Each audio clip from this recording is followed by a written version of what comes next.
जी। तो अली भाई आप थोड़ा अपना तारुफ कराएं कि आप क्या सोचते हैं इस मूवमेंट के बारे में, और थोड़ा सा आप अपनी जिंदगी के बारे में बताएं, फिर मैं आपसे सवाल करना शुरू करता हूँ। मैं पाकिस्तान के शहर कराची में पैदा हुआ। और कराची के मैं उस इलाके में पैदा हुआ कि जहाँ पे अब जिसको बहुत बड़ा टेररिस्ट माना जाता है, अल्ताफ हुसैन, जो कि अब लंदन में बैठा हुआ है, मैं उसके इलाके में पैदा हुआ। तो मैंने शुरू से ही फायरिंग और लड़ाई झगड़े बचपन से ही हमने अपने मोहल्ले में, अपने इलाके में देखे। और जो लड़ रहे होते थे वो सारे ही जुम्मे की नमाज पे फिर एक दूसरे को मस्जिद में भी जाके मिलते थे। मैं तो उस वक्त जी। बहुत छोटा था, उस वक्त मजहब को समझने की तो मुझ में इतनी ताकत नहीं थी, लेकिन माशरे को, सोसाइटी को समझना मैं उस वक्त से देख रहा हूँ कि ये आपस में लड़े भी जा रहे हैं और जाके फिर जो है जुम्मे की नमाज भी साथ ही पढ़ते हैं। अ, फिर जी। मैं जिस फैमिली से था वो फैमिली कभी इतनी सख्ती वाली नहीं थी। मेरे फैमिली में बहुत बड़े बड़े आलिम भी गुजरे हैं। मेरे फैमिली में मेरे दादा ने तफसीर लिखी है कुरान की।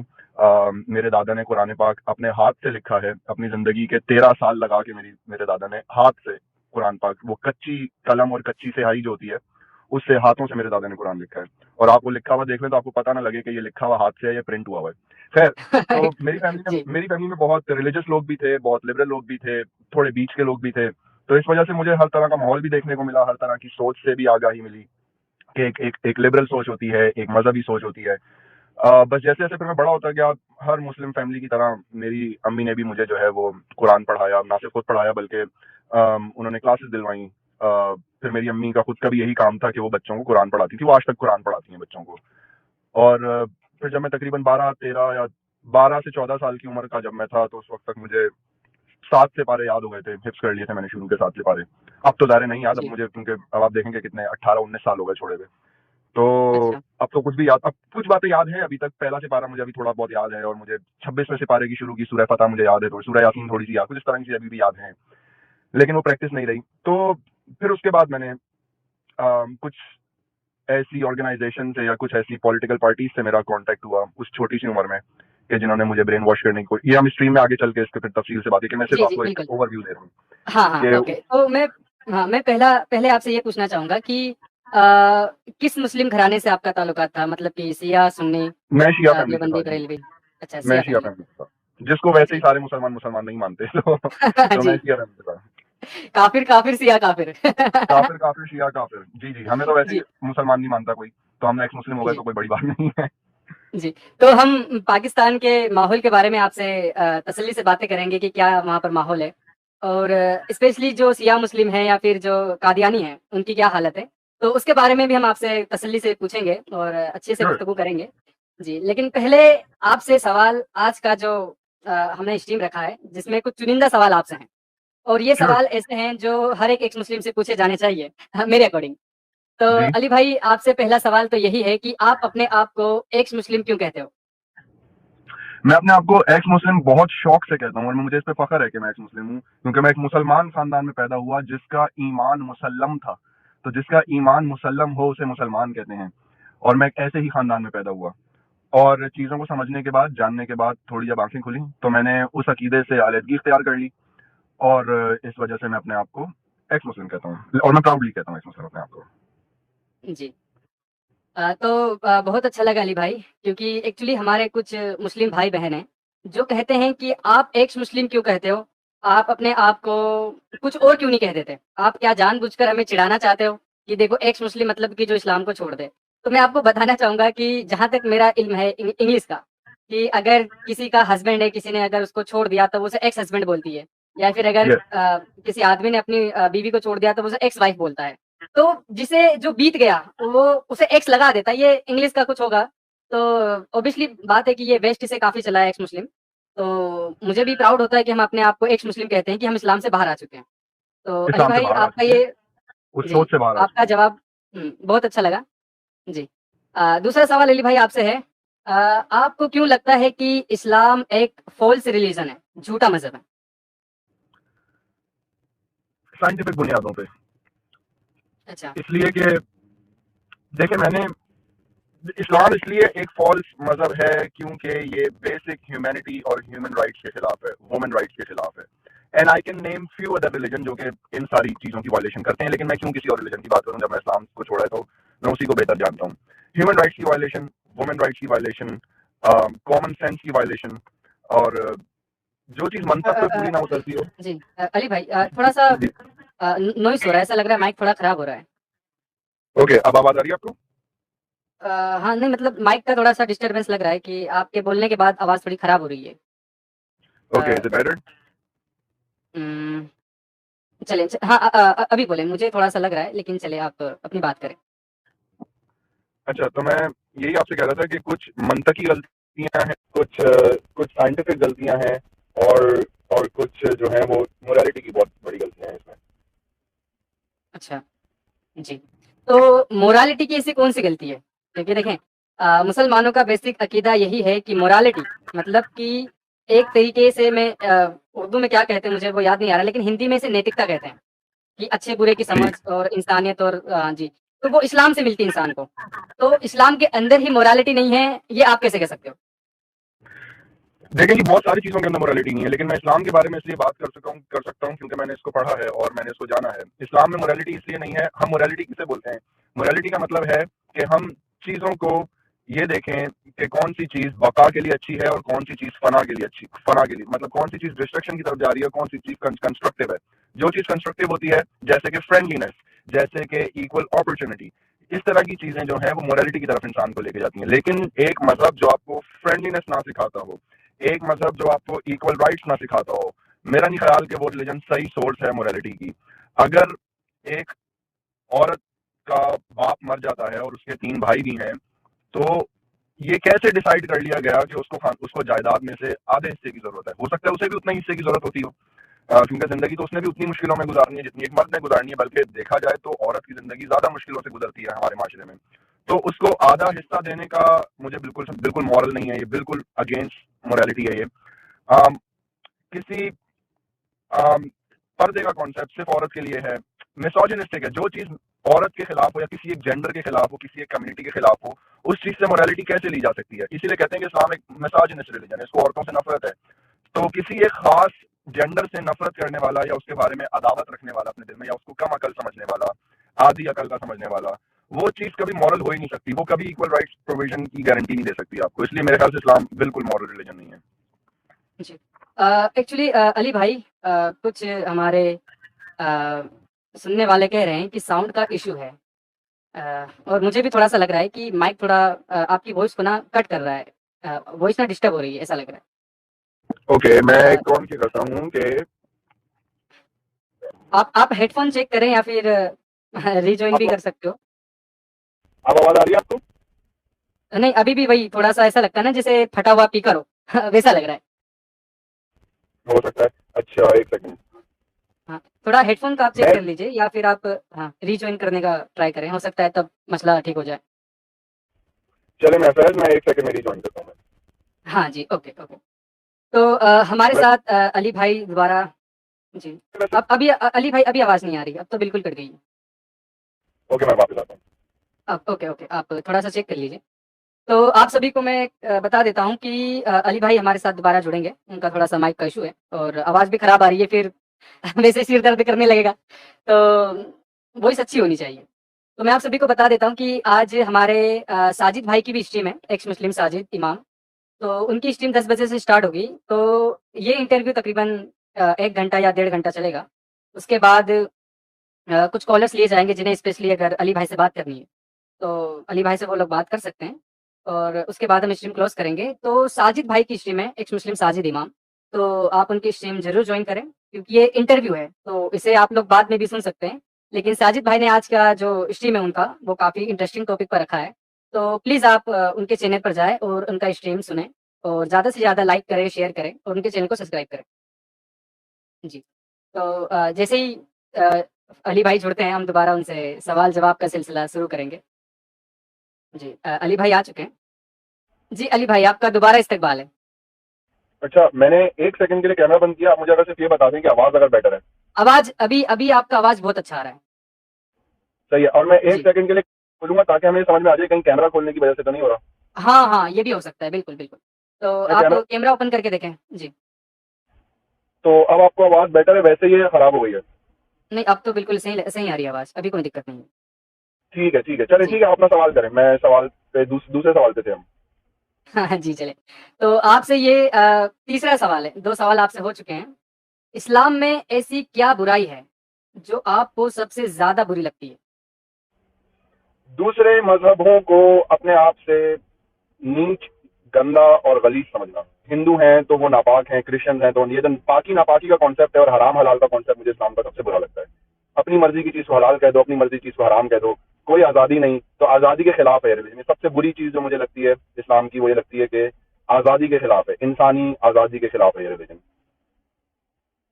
जी। तो आपको लगता है कि शायद इस्लाम के अंदर आज़ादी नहीं है और दूसरा कि जो दीगर मज़ाहिब हैं, उन्हें काफ़ी गंदा माना जाता है कि अगर कोई मुस्लिम नहीं है, तो वो लोग गंदे हैं, वो नजस हैं, नापाक हैं। वो जी। नजस है, तो आप खा हाँ, सकते, आप शादियां नहीं कर सकते, आप उनके साथ बच्चे पैदा नहीं कर सकते, 1000 पाबंदियां। और देखें फैज, देखें, आप इस्लाम को पूरा पढ़ लें और आखिर में बैठ के इस सवाल पे जरा सोचिएगा कि मेरा ये दावा है, मेरा ये दावा है कि इस्लाम आपको हर उस चीज से रोकता है जिसमें प्लेजर हो और हर उस चीज को करने का कहता है जिसमें सफरिंग हो आपकी। अच्छा। जी, बिल्कुल देखें कि इंसान को मौज-मस्ती नहीं करना है इस दुनिया में। प्लेज़र मतलब कि वो करना जो आप चाहते हो। जी, तो मौज-मस्ती तो अल्लाह ताला ने इस दुनिया को मौज-मस्ती के लिए नहीं बनाया, इम्तिहान के लिए बनाया। अक्सर हमारे मौलवी हज़रात फरमाते हैं कि इम्तिहान को इम्तिहान की तरह देखो। अगर आप एग्ज़ाम में जाते हो, तो आप मौज-मस्ती नहीं करते हो, बस अपने एग्ज़ाम पर फ़ोकस करते हो कि मेरा जो एग्ज़ाम जो पेपर है, वो अच्छे से मैं सॉल्व करूँ। तो इस तरह के सवाल कभी आपके ज़हन में नहीं आए कि मौज-मस्ती अल्लाह ताला ने इस दुनिया को मौज-मस्ती करने के लिए तो नहीं बनाया, अपनी इबादत करने के लिए उसने इंसानों को बनाया? इस तरह का कोई ख़्याल आपके ज़हन में आया हो? बिल्कुल आया, लेकिन ये बात ही समझ में नहीं आती ना कि एक अल्लाह के जिसने सारी कायनात बना दी। अब देखें फैज, यही है कि मैं साइंटिस्ट हूँ और मैं अपनी लैब के अंदर ना कोई जानदार चीजें बना सकता हूँ। और अब मैंने अपनी लैब के अंदर ना 5-6 चूंटियां बना दी हैं और मैं उनको बोल रहा हूँ कि आते जाते मुझे सलाम ठोको। अब भाई मैंने क्यों बनाया उन चूंटियों को? मैं पागल हूँ? सिर्फ ये मकसद था मेरा कि मैं उन चूंटियों को बनाऊं और उनसे अपने आप को सलाम ठुकवाऊं बस। ये तो कॉन्सेप्ट ही समझ में नहीं आता। और दूसरी बात है, ये एग्जाम वाला कॉन्सेप्ट भी बिल्कुल फेल्ड लॉजिक है। ये ऐसा कोई बात नहीं है कि एग्जाम है। एग्जाम की अगर आप देखें तो एग्जाम में टीचर आपको तैयारी कराता है। आपको कोई टीचर मिला तैयारी कराने के लिए? कुरान मिला है जो शायद 1000 साल से पहले जाते ही नहीं, 1400 साल तक पहले उसकी हिस्ट्री नहीं जाती। फिर आपको कौन सा टीचर मिला? टीचर 1400 साल पहले गुजर चुका है आपका। तो आपको तैयारी कौन करवा रहा है अभी? और मुझसे पूछा एग्जाम लेने के लिए, मेरे पास चॉइस होनी चाहिए ना। मैंने एग्जाम नहीं देना, मुझे फेल कर दो। तो मतलब जबरदस्ती का एग्जाम है ना ये। तो क्यों एग्जाम है? मुझसे पूछा। जी। अच्छा, तो काफ़ी इंटरेस्टिंग जवाब रहा आपका। तो ये जो आपने दूसरी बात कही थी पहले हमारे रमन रवि जी पूछ रहे हैं कि अली भाई please do start a channel. जी, मैं कह देता हूँ आप सभी को कि मैंने अली भाई के चैनल का लिंक पिन कर दिया है। तो अभी हमें तकरीबन 430 लोग सुन रहे हैं। तो यार जाओ सब्सक्राइब करो फटाफट भाई और दोबारा स्ट्रीम पर आओ। ताकि क्योंकि अली भाई ने अभी रिसेंटली चैनल ओपन किया है, तो आप फटाफट जाएँ और अली भाई के चैनल को सब्सक्राइब करें। ऊपर पिन मैंने अली भाई के चैनल का लिंक पिन कर दिया है, तो प्लीज़ जल्दी जाओ और अली भाई के चैनल को सब्सक्राइब करो। जी। तो अली भाई मैं ये कह रहा था कि आपने कहा कि दीगर मज़ाहिबों से नफ़रत सिखाई जाती है, बताया जाता है ये गंदे हैं, नजस है। तो ये भी तो बताया होगा कि देखें इस्लाम ऐसा है जैसे 2 जमा 2 4। तो इस्लाम तो गलत है ही नहीं, बाकी सारे के सारे मज़ाहिब गलत हैं। वो अल्लाह के नज़दीक कोई मायने ही नहीं रखते। तो ये ख़्याल कभी आपके ज़हन में नहीं आया कि जो लोग मुसलमान नहीं हैं वो गलत राह पर हैं, दीन हक़ पर नहीं हैं? देखें फैज, दुनिया में कोई भी आर्गुमेंट हो ना, अगर वो दो असूलों की पाबंदी नहीं कर रहा वो आर्गुमेंट, तो वो आर्गुमेंट गलत है। एक है मंतक और एक है फलसफा, logic and philosophy. Logic and philosophy से फारिग तो जो है ना दुनिया की कोई कंस्ट्रक्शन भी नहीं होती। लॉजिक फिलोसफी से फारिग दुनिया की कोई साइंस भी नहीं होती है। तो जो जिस आर्गुमेंट की फिलोसफी समझ में ना आए आपको, आपने मुझे बड़ा अच्छा आर्गुमेंट दिया, जरा दोबारा दिएगा ये आर्गुमेंट, मैं आपको इसमें बीच में पकड़ूंगा। नहीं, मैंने आपसे बेसिकली यही पूछा है कि हमें तो यही बताया जाता है कि हम दीन हक़ पर हैं। जो गैर मुस्लिम है वो बातिल पर है, हक़ पर नहीं है। तो हम तो सही हैं, वो लोग गलत हैं। तो हम उनसे इंग्लिश, मोहब्बत कैसे करें? हाँ, इंग्लिश का एक वर्ड है नार्सिसिज्म। अब उसको हिंदी में पता नहीं क्या कहते हैं, उर्दू में उसको कहते हैं नरगसियत। नरगसियत अच्छा। इस चीज को कहते हैं कि मुझे तुमसे ज्यादा अकल है, मैं तुमसे ज्यादा अच्छा हूँ और मेरी बात हक है। मतलब अपने ऊपर ही तकिया कर लेना, अपने आप को अथॉरिटी बना लेना, इसको नरगसियत कहते हैं। जैसे नरगसियत की एक एग्जांपल क्या है, ये कायनात हमारे लिए बनी है। मतलब अपने आप को इतना इंपॉर्टेंट बना लिया कि कायनात ही अपने लिए बना ली इंसान ने। हालांकि इंसान कहाँ एक छोटे से जर्रे पे जिंदा है, पूरा इंसान पूरी कायनात में अगर आप देखें तो पूरी ज़र्रा कायनात में मेरा है और मेरा ही खुदा सच्चा है। ये तो हर रिलीजन बोलता है। तो फिर मैं कोई भी रिलीजन मान लूं, मतलब फिर इस्लाम ही क्यों मानूं? कोई ऐसा रिलीजन है जो बोलता है कि मेरा रिलीजन गलत है, दूसरा सही है? सभी रिलीजन ये बोलते हैं कि भाई हमारा सही है और बाकी सारे गलत हैं। तो फिर तो सारे रिलीजन एक ही जैसे हो गए, तो किसी को भी मान लो, फिर हर किसी का एक ही जैसा दावा है, हर किसी का तकरीबन तकरीबन भगवान खुदा सब एक ही जैसा है, जी। तो किसी को भी मान लो, अ, फिर क्यों मानना है? हाँ। अली भाई एक्चुअली मुझे भी अभी आवाज़ का फिर से मसला हो रहा है और चैट में भी लोग कह रहे हैं कि वॉइस फिर से ब्रेक हो रही है। फिर से आवाज़ खराब हो गई रे बाबा! अरे यार! अभी अच्छा, पता नहीं अभी कोई फर्क बीच में पड़ा? अच्छी आ रही थी, अब दोबारा से खराब हो गई है। अभी साउंड मेरे बोलने प्रॉब्लम। पे कोई फर्क पड़ा? नहीं, कुछ नहीं, अभी वैसा आपको ही आ आवाज, रहा है, आवाज़ का ब्रेक हो रहा है। ओके मैं लीव करके मैं दोबारा आता हूँ, ये बहुत यार कनेक्शन आई डोंट नो, मेरे पास तो अरे बहुत यार! ये जबरदस्त कनेक्शन है। जी, I'll be back in a minute. जी। पता नहीं क्या अल्लाह का अज़ाब आ रहा है आज।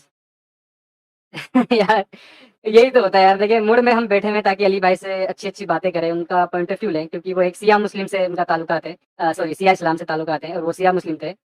तो उनका क्या पॉइंट ऑफ व्यू है पाकिस्तान को लेकर और इस्लामी दुनिया में उनकी क्या हैसियत है, खासकर शिया मुसलमानों की। लेकिन आज देखें कि अल्लाह मियाँ का अज़ाब किस कदर भारी पड़ रहा है हम पर। जी, अली भाई आपका तीसरी बार इस्तकबाल है। बहुत शुक्रिया, तीसरी दफा सर।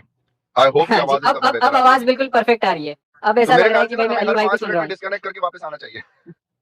अरे! नहीं, अब परफेक्ट है यार। ऐसी आवाज़ आती रहे, बहुत प्यारी आवाज़ आ रही है, बहुत क्लियर आ रही है। क्योंकि ठीक है सर। अभी इतनी देर से आप बात कर रहे थे ना, तो वॉइस थोड़ी दबी-दबी सी लग रही थी। जी। ठीक है, तो मैं यही कह रहा था कि जो आर्गुमेंट जो है ना फलसफे और मंतक पे पूरा ना उतरता हो वो गलत है, और इस आर्गुमेंट में कि हमारा ही रिलीजन ठीक है, इसमें नरगसियत है, इसमें नार्सिसिज्म है, और ये एक नार्सिस्ट आर्गुमेंट है कि आपका भाई आप ही का रिलीजन सही है। ये तो वही मैंने जैसा आपको बोला कि दुनिया का हर रिलीजन अगर एक ही जैसा दावा कर रहा है तो फिर कैसे आप फैसला करेंगे कि कौन ठीक है? जी, बिल्कुल सही बात है। जी, और ये जो आपने कहा ना कि यार कौन से वो मज़हबी लोग हैं जो कहें कि हमारा मज़हब झूठा है। कोई नहीं कहता भाई, सब यही कहेंगे नहीं हमारा दीन सच्चा है, हम भी सही हक बात। रास्ते पर हैं। हाँ, ये तो कोई कबूल करेगा ही नहीं। तो ये बहुत ही बेतुका सा लॉजिक है कि हम दीन इस्लाम के फॉलोवर्स हैं, हम अगर मुसलमान हैं तो हम दीन हक पर हैं। तो ये बहुत ही भोंडा और बेतुका सा लगता है आर्गुमेंट। जी। अमेरिका में एक कम्युनिटी है, उसे कहा जाता है आमिश कम्युनिटी। आमिश कम्युनिटी जो होती है अपने बच्चों को स्कूल नहीं भेजती, बिजली का कोई इस्तेमाल नहीं करती, वो पुराने तरीकों पे जिंदा रहते हैं आज तक अमेरिका में। तो उनके हिसाब से जिस जगह पे वो रहते हैं उस जगह पे एक पहाड़ है, उस पहाड़ पे वो कहते हैं कि खुदा रहता है, और वो उस पहाड़ तक क्योंकि आप जा नहीं सकते, तो इस वजह से जो है खुदा अपने पास तक आपको आने नहीं देता। तो यही खुदा सच्चा है। अब ये एक समझ में आने वाली बात भी है, लेकिन मैं फिर क्या आमिश बन जाऊं क्या मैं, कि उनका खुदा सच्चा है? सभी यही कहते हैं, वो आमिश लोग भी यही कहते हैं, उनका वो पहाड़ को खुदा मान के बैठे हुए हैं, तो क्या मैं पहाड़ को खुदा मान जी। के बैठ जाऊं किसी के कहने पे कि मेरा खुदा सच्चा है? बिल्कुल सही बात है। जी, तो अली भाई आपसे चौथा सवाल ये है कि आप किस तरह के मुसलमान थे और आपकी क्या ज़हनीयत थी एज़ ए मुस्लिम? देखो फैजू भाई, मेरी जिंदगी के अलग अलग हिस्सों में मैं अलग अलग तरह का मुसलमान रहा हूँ। मैं बचपन, मैंने आपको बताया, क्योंकि मेरी फैमिली शिया फैमिली थी, तो हमारे में नमाज का और तरावियों का रमजान में और इस तरह की चीजों का तो कोई कॉन्सेप्ट ही नहीं है, फजूल इबादतों का ना। हम तो सिर्फ सीधी सीधी इबादत करते हैं, नमाज पढ़ते हैं, कुरान पढ़ लेते हैं, और बाकी अहले बैत की कोई तारीफें वारीफें कर लेते हैं। तो मैं एक जमाने तक मैं शिया भी रहा। शिया तो खैर मैं अपने आप को पता नहीं क्यों आज तक कहता हूँ लेकिन अ, वही बात है ना, आप एक शिया के अंदर से इस्लाम निकाल सकते हो, लेकिन अली नहीं निकाल सकते। वो अली का निकलना बड़ा मुश्किल होता है। खैर मेरे अंदर से वो निकल कल्चर चुका है। में आ जाता है। हाँ, वो नहीं, जी, वो नहीं, मेरे नहीं, अंदर से निकल एक्चुअली चुका है। क्या बड़ी रहता है। मेहनत होती है, उस पे बड़ी तकलीफ होती है, बड़ी मेहनत होती है, आपका दिल दुखता है, सब कुछ होता है, लेकिन जब आपको एक चीज पता चल जाए ना कि यार ये झूठ है, तो आपके पास दो रास्ते बचते हैं। या तो आप झूठ के सारे जिंदगी गुजार लो, या आप तकलीफें सहो और उस झूठ से बाहर निकलो। तो मैंने वो तकलीफें सही, तकलीफें मतलब कोई फिजिकल तकलीफें नहीं, मेंटल तकलीफें, अपने अंदर की तकलीफें, अपनी रूह की तकलीफें कह लें आप, मैंने सही, और मैं निकला उस बिलीफ से बाहर। तो मैं जिंदगी के अलग अलग हिस्सों में अलग अलग तरह का मुसलमान रहा हूँ। जब मैं तकरीबन 12 साल का था, हमारे शियों में तो ज़ाहिर मस्जिद नहीं जाते, हमारी अपनी इमाम बारगाह होती है, वहाँ पे जाते हैं। लेकिन उसके बावजूद मैंने अपने मोहल्ले की मोहम्मदी मस्जिद में जाना शुरू कर दिया, जो सुन्नियों की मस्जिद थी। तो उनको मेरे बोलने का तरीका पसंद आया, तो उन्होंने मुझे अपने साथ तबलीगी जमात में शामिल कर लिया। फिर मैं लोगों को जाके घरों पे दीन सिखाता था कि आप नमाज क्यों छोड़ के बैठे हुए हैं, नमाज का टाइम हो रहा है, चले हमारे साथ नमाज पढ़ें, दुनिया के काम तो होते ही रहेंगे, अल्लाह ताला ने आपको किसी मकसद के लिए भेजा, वगैरह वगैरह वगैरह, जो तबलीगी जमात वालों के डायलॉग्स होते हैं। जी। उसके बाद उन्होंने मुझे प्रमोशन दे दी। उन्होंने कहा कि आप तो बिल्कुल इस काबिल हो कि आप हमारे साथ रायबंड चलो, जो तबलीगी जमात होती है, जो पूरे पाकिस्तान में जाती है। तो हम भी उस वक्त बड़ा अल्लाह मियाँ से इश्क करते थे, मोहम्मद से इश्क करते थे, और कुरान फैलाना है और दुनिया को सिखाना है, हमारे अंदर भी था। तो फिर हम चले गए रायबंड उनके साथ। और वो रायबंड में होता है, पहले होता था कोई 5 हफ्तों का होता था, पता नहीं कितने हफ्तों का होता है। तो तीसरे उन्होंने अपने वहां पे रायबंड में कुछ ऐसे मौलवी लगाए हुए होते हैं, उनकी ड्यूटी लगाई हुई होती है कि जो उन बच्चों का पता लगा रहा है, मैं बच्चा ही कहूंगा अपने आप को, मेरी उम्र क्या 12 14 13 साल होगी मेरी उम्र उस वक्त। जी। तो उस वक्त जो है वो लोग, उन्होंने कुछ मौलवी वहां रखे हुए होते हैं, कुछ स्पेशल मौलवी जिनकी नजरें स्पेशल होती हैं, वही बच्चों को ताड़ लेते हैं कि कौन सा बच्चा ऐसा है कि जिसका ब्रेन वॉश किया जा सकता है, कौन सा बच्चा ऐसा ओह! ऐसा है जो कुछ ज्यादा ही इश्क दिखा रहा है इस्लाम से। अच्छा, तो मतलब जो जितना बड़ा आशिक़ रसूल उस पर उतना ही ज़्यादा फ़ोकस होता है। हाँ, कि भाई उसको तो मैं बताता हूँ ना क्यों होता है फोकस, क्योंकि उसका भी ब्रेन वॉश करना होता है। उसको फिर ये बताना होता है कि तुम यहाँ पे जितनी मर्जी तबलीग कर लो, जब तक इंडिया में जाके तुम 4 हिंदू नहीं मारोगे, असल तबलीग नहीं होगी। तुम यहाँ पे ओह! जितनी मर्जी तबलीग कर लो, जब तक तुम पाकिस्तान की किसी शिया की इमाम बारगाह में बम नहीं फाड़ोगे, तब तक तुम्हारे दीन की तबलीग हो ही नहीं सकती। तो जी। इस तरह करके अली भाई, जी, हाँ, जी। एक्चुअली हमारा जो मेरा जो नेक्स्ट सवाल है आपसे वो इसी से रिलेटेड आ रहा है, तो मैं पूछ लेता हूँ ताकि आप अपनी बात को कंटिन्यू करो। श्योर। तो जब आप एज़ ए मुस्लिम थे, तब आपकी गैर मुस्लिमों के लिए क्या सोच थी? और अब एज़ ए एक्स मुस्लिम आपकी गैर मुस्लिमों के लिए क्या सोच है? दोनों का आपको बिल्कुल बताना है। जबरदस्त सवाल, जबरदस्त सवाल। तो मैं वहीं से कंटिन्यू करता हूँ कि उन्होंने मुझे और कुछ 4-5 और बच्चे थे, एंड अगेन मैं अपने आप को बच्चा ही कहूँगा, उन सबको भी उस वक़्त हमें लगता था कि हम बहुत बड़े हो गए हैं, लेकिन बच्चे ही थे उस वक़्त हम। तो उन्होंने देख लिए 4-5 बच्चे, और उसके बाद उन्होंने उन 4-5 बच्चों को बनाना सिखाई जैकेट। इसको बोलते हैं जैकेट बांधना, कि आओ हम तुम्हें जैकेट बांधना सिखाएंगे। वो ये नहीं कहते हम तुम्हें सुसाइड जैकेट का इस्तेमाल सिखाएंगे, नो, वो ये कहते हैं कि हम आपको जैकेट बांधना सिखाएंगे। ओह! तो अब आप देखें, जो कराची से, मुल्तान से, सखर से और नवाबशाह से, इन गरीब कराची तो गरीब इलाका नहीं है, लेकिन अंदरूने सिंध सिंध के जो कुछ गरीब इलाके हैं, वहां से जो बच्चे उठ के आए हैं, तो उन्होंने जिंदगी में कभी कोई हथियार नहीं देखा, चाकू भी नहीं चलाया उन्होंने, सही है, कोई बंदूक तो बहुत दूर की बात। लेकिन ऐसी क्या ताकत है कि वो उन बच्चों को जिन्होंने जिंदगी में कोई हथियार नहीं चलाया, 5 हफ्ते में या कह लेंगे 2 हफ्ते में वो बच्चा खुदकुश यानी सुसाइड जैकेट बनाना सीख रहा ओह! है। मतलब एक मासूम बच्चा कि जिसको हथियार कोई चलाना नहीं आता, जी, और तो उसको ये आप सिखा। पाकिस्तान के अंदर ये सिखाया जाता है बच्चों को और ये बताया रायविंड में जाता है कैंप कि ये है, रायविंड जैकेट में, अरे पाकिस्तान की ओह! हुकूमत, पाकिस्तान की आर्मी सब सपोर्ट करती है, इन सबको पता है। इन सबको पता है कि कश्मीर का मसला ऐसे नहीं जीत सकते जब तक ये दहशतगर्द वहां पे भेज भेज के हमले नहीं कराएंगे। इन सबको पता है कि बॉर्डर पे ये नहीं लड़ सकते जब तक इंसर्जेंसी नहीं करवाएंगे। तो पाकिस्तान की हुकूमत, पाकिस्तान की अच्छा, आर्मी, तो इन सब मौलवियों को पाकिस्तान की सपोर्ट हुकूमत भी इन चीज़ों में इन्वॉल्व है, ताकि बच्चों को ट्रेन किया जाए और करती है। यार इस आप तरह की एक्शन नहीं, हरकत की जाए। यार आप एक्शन नहीं ले रहे, तो मैं यही समझूंगा ना आप इन्वॉल्व हो।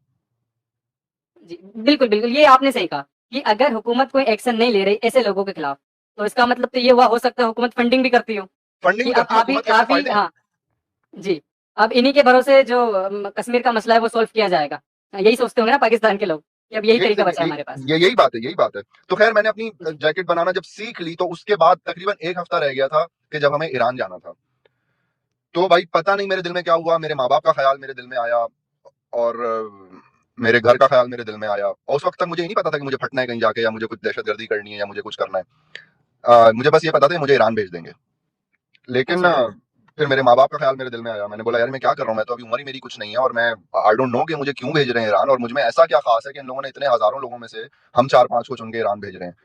तो बस फिर ये हुआ, मैं भाग गया। मैं भाग अच्छा, इस तरह गया कि वहां से मैं एक बस पे चढ़ा, और बस मैं दूसरे शहर पहुंचा, दूसरे शहर से दूसरी बस पकड़ी, वहां से तीसरी बस पकड़ी, तो 3-4 बसें बदल के मैं अपने शहर तक वापस आ गया। और उसके बाद ही मेरा असल में जर्नी शुरू हुई टूवर्ड्स, मैंने कहा यार मैं इस्लाम पढ़ूं तो सही, मैंने अभी तक तो सारे घर वालों के कहने पे पढ़ा है, अभी तो मैंने सारे मौलवियों के कहने पे पढ़ा है, तो मौलवियों का इस्लाम तो भाई आपको ईरान भेज देगा जैकेट बांध के। हुँ। हाँ, तो अली अली भाई कभी आपके ज़हन में ये ख़्याल नहीं आया कि ये लोग हमें इस तरह की जैकेटें पहनना या फिर ये चीज़ें बनाना ये क्यों सिखा रहे हैं? कभी आपका मतलब दिमाग में ये ख़्याल नहीं आया? क्या क्या हो रहा है ये सब? दुनिया पे गलबा सर, दुनिया पे गलबा चाहिए। दुनिया सारी मुसलमानों के लिए बनी है। इस दुनिया में जितने काफिर हैं वो अल्लाह ताला की इबादत नहीं करते हैं, अल्लाह ताला की इबादत नहीं करते, यानी कि अल्लाह ताला का हक मार रहे हैं, और वो अल्लाह ताला का हक मार रहे हैं, इसीलिए उन्हें मार देना चाहिए, सिंपल। अच्छा, जी। तो ये खैर देखें कि हाँ, हाँ, हाँ, आप कंटिन्यू करें। जी, तो मैं जब मैं वापस आया, फिर मैंने इस्लाम पढ़ना शुरू करा अपने खर्चे से, अपने पॉकेट मनी से, कह लें कि आप, मैंने किताबें खरीदी उस वक्त, और फिर मैंने पढ़ना शुरू करा। तो उस वक्त मेरे चाचू की एक बात, मैंने स्ट्रीम में पहले भी इंजीर वाली एग्जांपल दी है, मेरे चाचू ने मुझे दी थी इंजीर वाली एग्जांपल, कि बेटा देखो तुम इस्लाम पढ़ ले। मैं उनसे काफी बातें किया करता था कि चाचू ऐसा क्यों है इस्लाम में, वैसा क्यों है। तो उनको भी शायद उस वक्त अंदाजा हो गया था, शायद इसीलिए उन्होंने मुझे ये एग्जांपल इंजीर वाली दी थी, कि बेटा इंजीर एक ऐसा फल है कि जिसको बस खा लेना चाहिए मुंह में रख के, अगर आप इसको खोल के देखोगे तो आपको इसको खाने का दिल नहीं चाहेगा। तो शायद उनको ये अंदाजा हो चुका था कि मेरा भतीजा जो है वो किसी और तरफ जा रहा है, मेरा भतीजा जो है वो अच्छा, कीड़े निकालने की तरफ जा रहा है अब किताबों में से। और उनको, और मेरे खानदान में सबको पता है ये कीड़े, मैंने आपको बताया शियाओं को, हम जो ये हदीसें बताते हैं ना, उन्होंने पेशाब पी लिया, उन्होंने ये कर दिया, वो लौंडी बनाई, शियाओं को ये सारी हदीसें पहले दिन बच्चे बच्चे को पता होती हैं। हमें तो ये चीजें हुँ, पहले से पता थी, लेकिन उस वक्त मेरे चाचू को ये अंदाजा हुआ कि असल में अब ये किस तरफ जा रहा है। तो बस फिर उसके बाद जब स्टडी करना शुरू की, जितना मैं इस्लाम के अंदर घुसा उतना मैं इस्लाम से दूर हो गया, और मैं सोचता हूँ कि काश मैं इस्लाम के अंदर ना घुसा होता तो आज मैं मुसलमान ही होता शायद। जन्नत में हूरें शूरें मिल रही होती मुझे भी। लेकिन बस मेरी बदकिस्मती थी जी। या खुशकिस्मती थी कह लें कि मैंने इस्लाम को पढ़ा। यार ये तो खुशकिस्मती होगी ना कि हाँ, आप ये अरे जैसे यार इंसान 72 हूरें तो निकल गई ना यार अब। अरे उसकी कोई गारंटी भी तो होनी चाहिए ना अली भाई, कहने से मिलती थोड़ी ना है। खैर हमारे वो काम भी ऐसे गारंटी नहीं है कुछ यार। हो। और हुरे आप देखें, ट्रांसपेरेंट हुरों का आप क्या करेंगे, जो ट्रांसपेरेंट है, जिनके आर पार आप देख सकते हो, तो वो तो चुड़ैल से कम नहीं होगी, ऐसी हुरों का क्या करोगे यार। सही बात है, वर्चुअल रियलिटी चल रही है जन्नत। नहीं, ट्रांसपेरेंट हुरे। तो आप ठीक कह रहे हैं। हाँ, ये खुशकिस्मती है कि मैंने इस्लाम पढ़ा और इस्लाम छोड़ा। अगर मैं ना पढ़ता तो शायद मैं कभी भी ना छोड़ता, मुझे भी इस्लाम उतना ही अच्छा लगता रहता। दूसरा आपका सवाल कि मेरा मुसलमान होते हुए मेरा गैर मुस्लिमों की तरफ क्या रवैया था या क्या सोच थी, क्या जज्बात थे। बहुत बुरे थे जी। मुझे तो सुन्नी बहुत बुरे लगते थे, हिंदुओं को तो छोड़े आप। मुझे तो अहले हदीस बहुत बुरे लगते थे, तो उनको तो छोड़े आप। हम तो अहले हदीस को ही मतलब हिंदुओं को तो गालियां, क्रिश्चियंस को गालियां तो बहुत बाद में देंगे ना। हम तो अपने आपस वालों को ही, अगर हम शिया हैं तो हम तो सुन्नियों को ही इतनी गालियां, तो हमें तो कोई अच्छा नहीं लगता था सिवाय सियाओं के। मुसलमान भी अच्छे नहीं हुँ, लगते थे। लेकिन अब जब से इस्लाम छोड़ा है, जब से अकल आई है, दुनिया घूमी है, 8-9 मुल्क दुनिया के घूमने के बाद ये समझा कि भाई इंसान एक प्लेनेट है अर्थ, उसके ऊपर एक स्पीसी ऑफ एनिमल्स रहते हैं, उनका नाम है humans, and that's what we are not Hindus, not Muslims, not Christians, not Indians, not Pakistanis, not Americans, we are humans. और हर हुँ, ह्यूमन के लिए एक जैसे राइट है, हर ह्यूमन को जिंदगी गुजारने का हक है। जो जिंदा इंसान है, जिंदा इंसान, हर जिंदा इंसान के पास एक जैसे राइट्स होने चाहिए, चाहे वो किसी मजहब से, किसी नेशनैलिटी से, किसी कलर का हो। तो अब तो मैं सबको एक जैसा समझता हूँ। मेरे ख्याल से सारे इंसान एक जैसे हैं, सबको एक जैसे हकूक हासिल हैं और एक जैसी तरक्की करने का मौका होना चाहिए सबके पास। जी। एक्चुअली अली भाई, ये जो सवाल मैंने आपसे किया ना, ये वाला सवाल मुझसे कभी किसी ने नहीं किया। और अगर आप मेरा नज़रिया अगर आप पूछे, मैं आपको बता देता हूँ, वैसे आप पूछ नहीं रहे हो, लेकिन फिर भी बता देता हूँ कि एज़ ए मुस्लिम मेरी सबसे ज़्यादा नफ़रत मुसलमानों से ही थी। आज एज़ अ एक्स मुस्लिम मेरी नफ़रत मुसलमानों से नहीं है, मुसलमानों पर मुझे गुस्सा आता है और तरस भी आता है। तरस आता गुस्सा है। और तरस दोनों आता है, हाँ। लेकिन जब मुस्लिम था तब सबसे ज़्यादा नफ़रत मुसलमानों से थी कि यही साले हैं जो दीन को बदनाम करते हैं और इनकी हरकतों की वजह से हमें टारगेट किया जाता है। तो मेरे दिल में बहुत नफ़रत थी, स्पेशली अहले हदीसों के लिए, ख़ासकर हिंदुस्तान के अंदर। तो ये आपने सही कहा कि आप मुस्लिम हो और आप नफ़रत ना करो तो ये पॉसिबल नहीं है।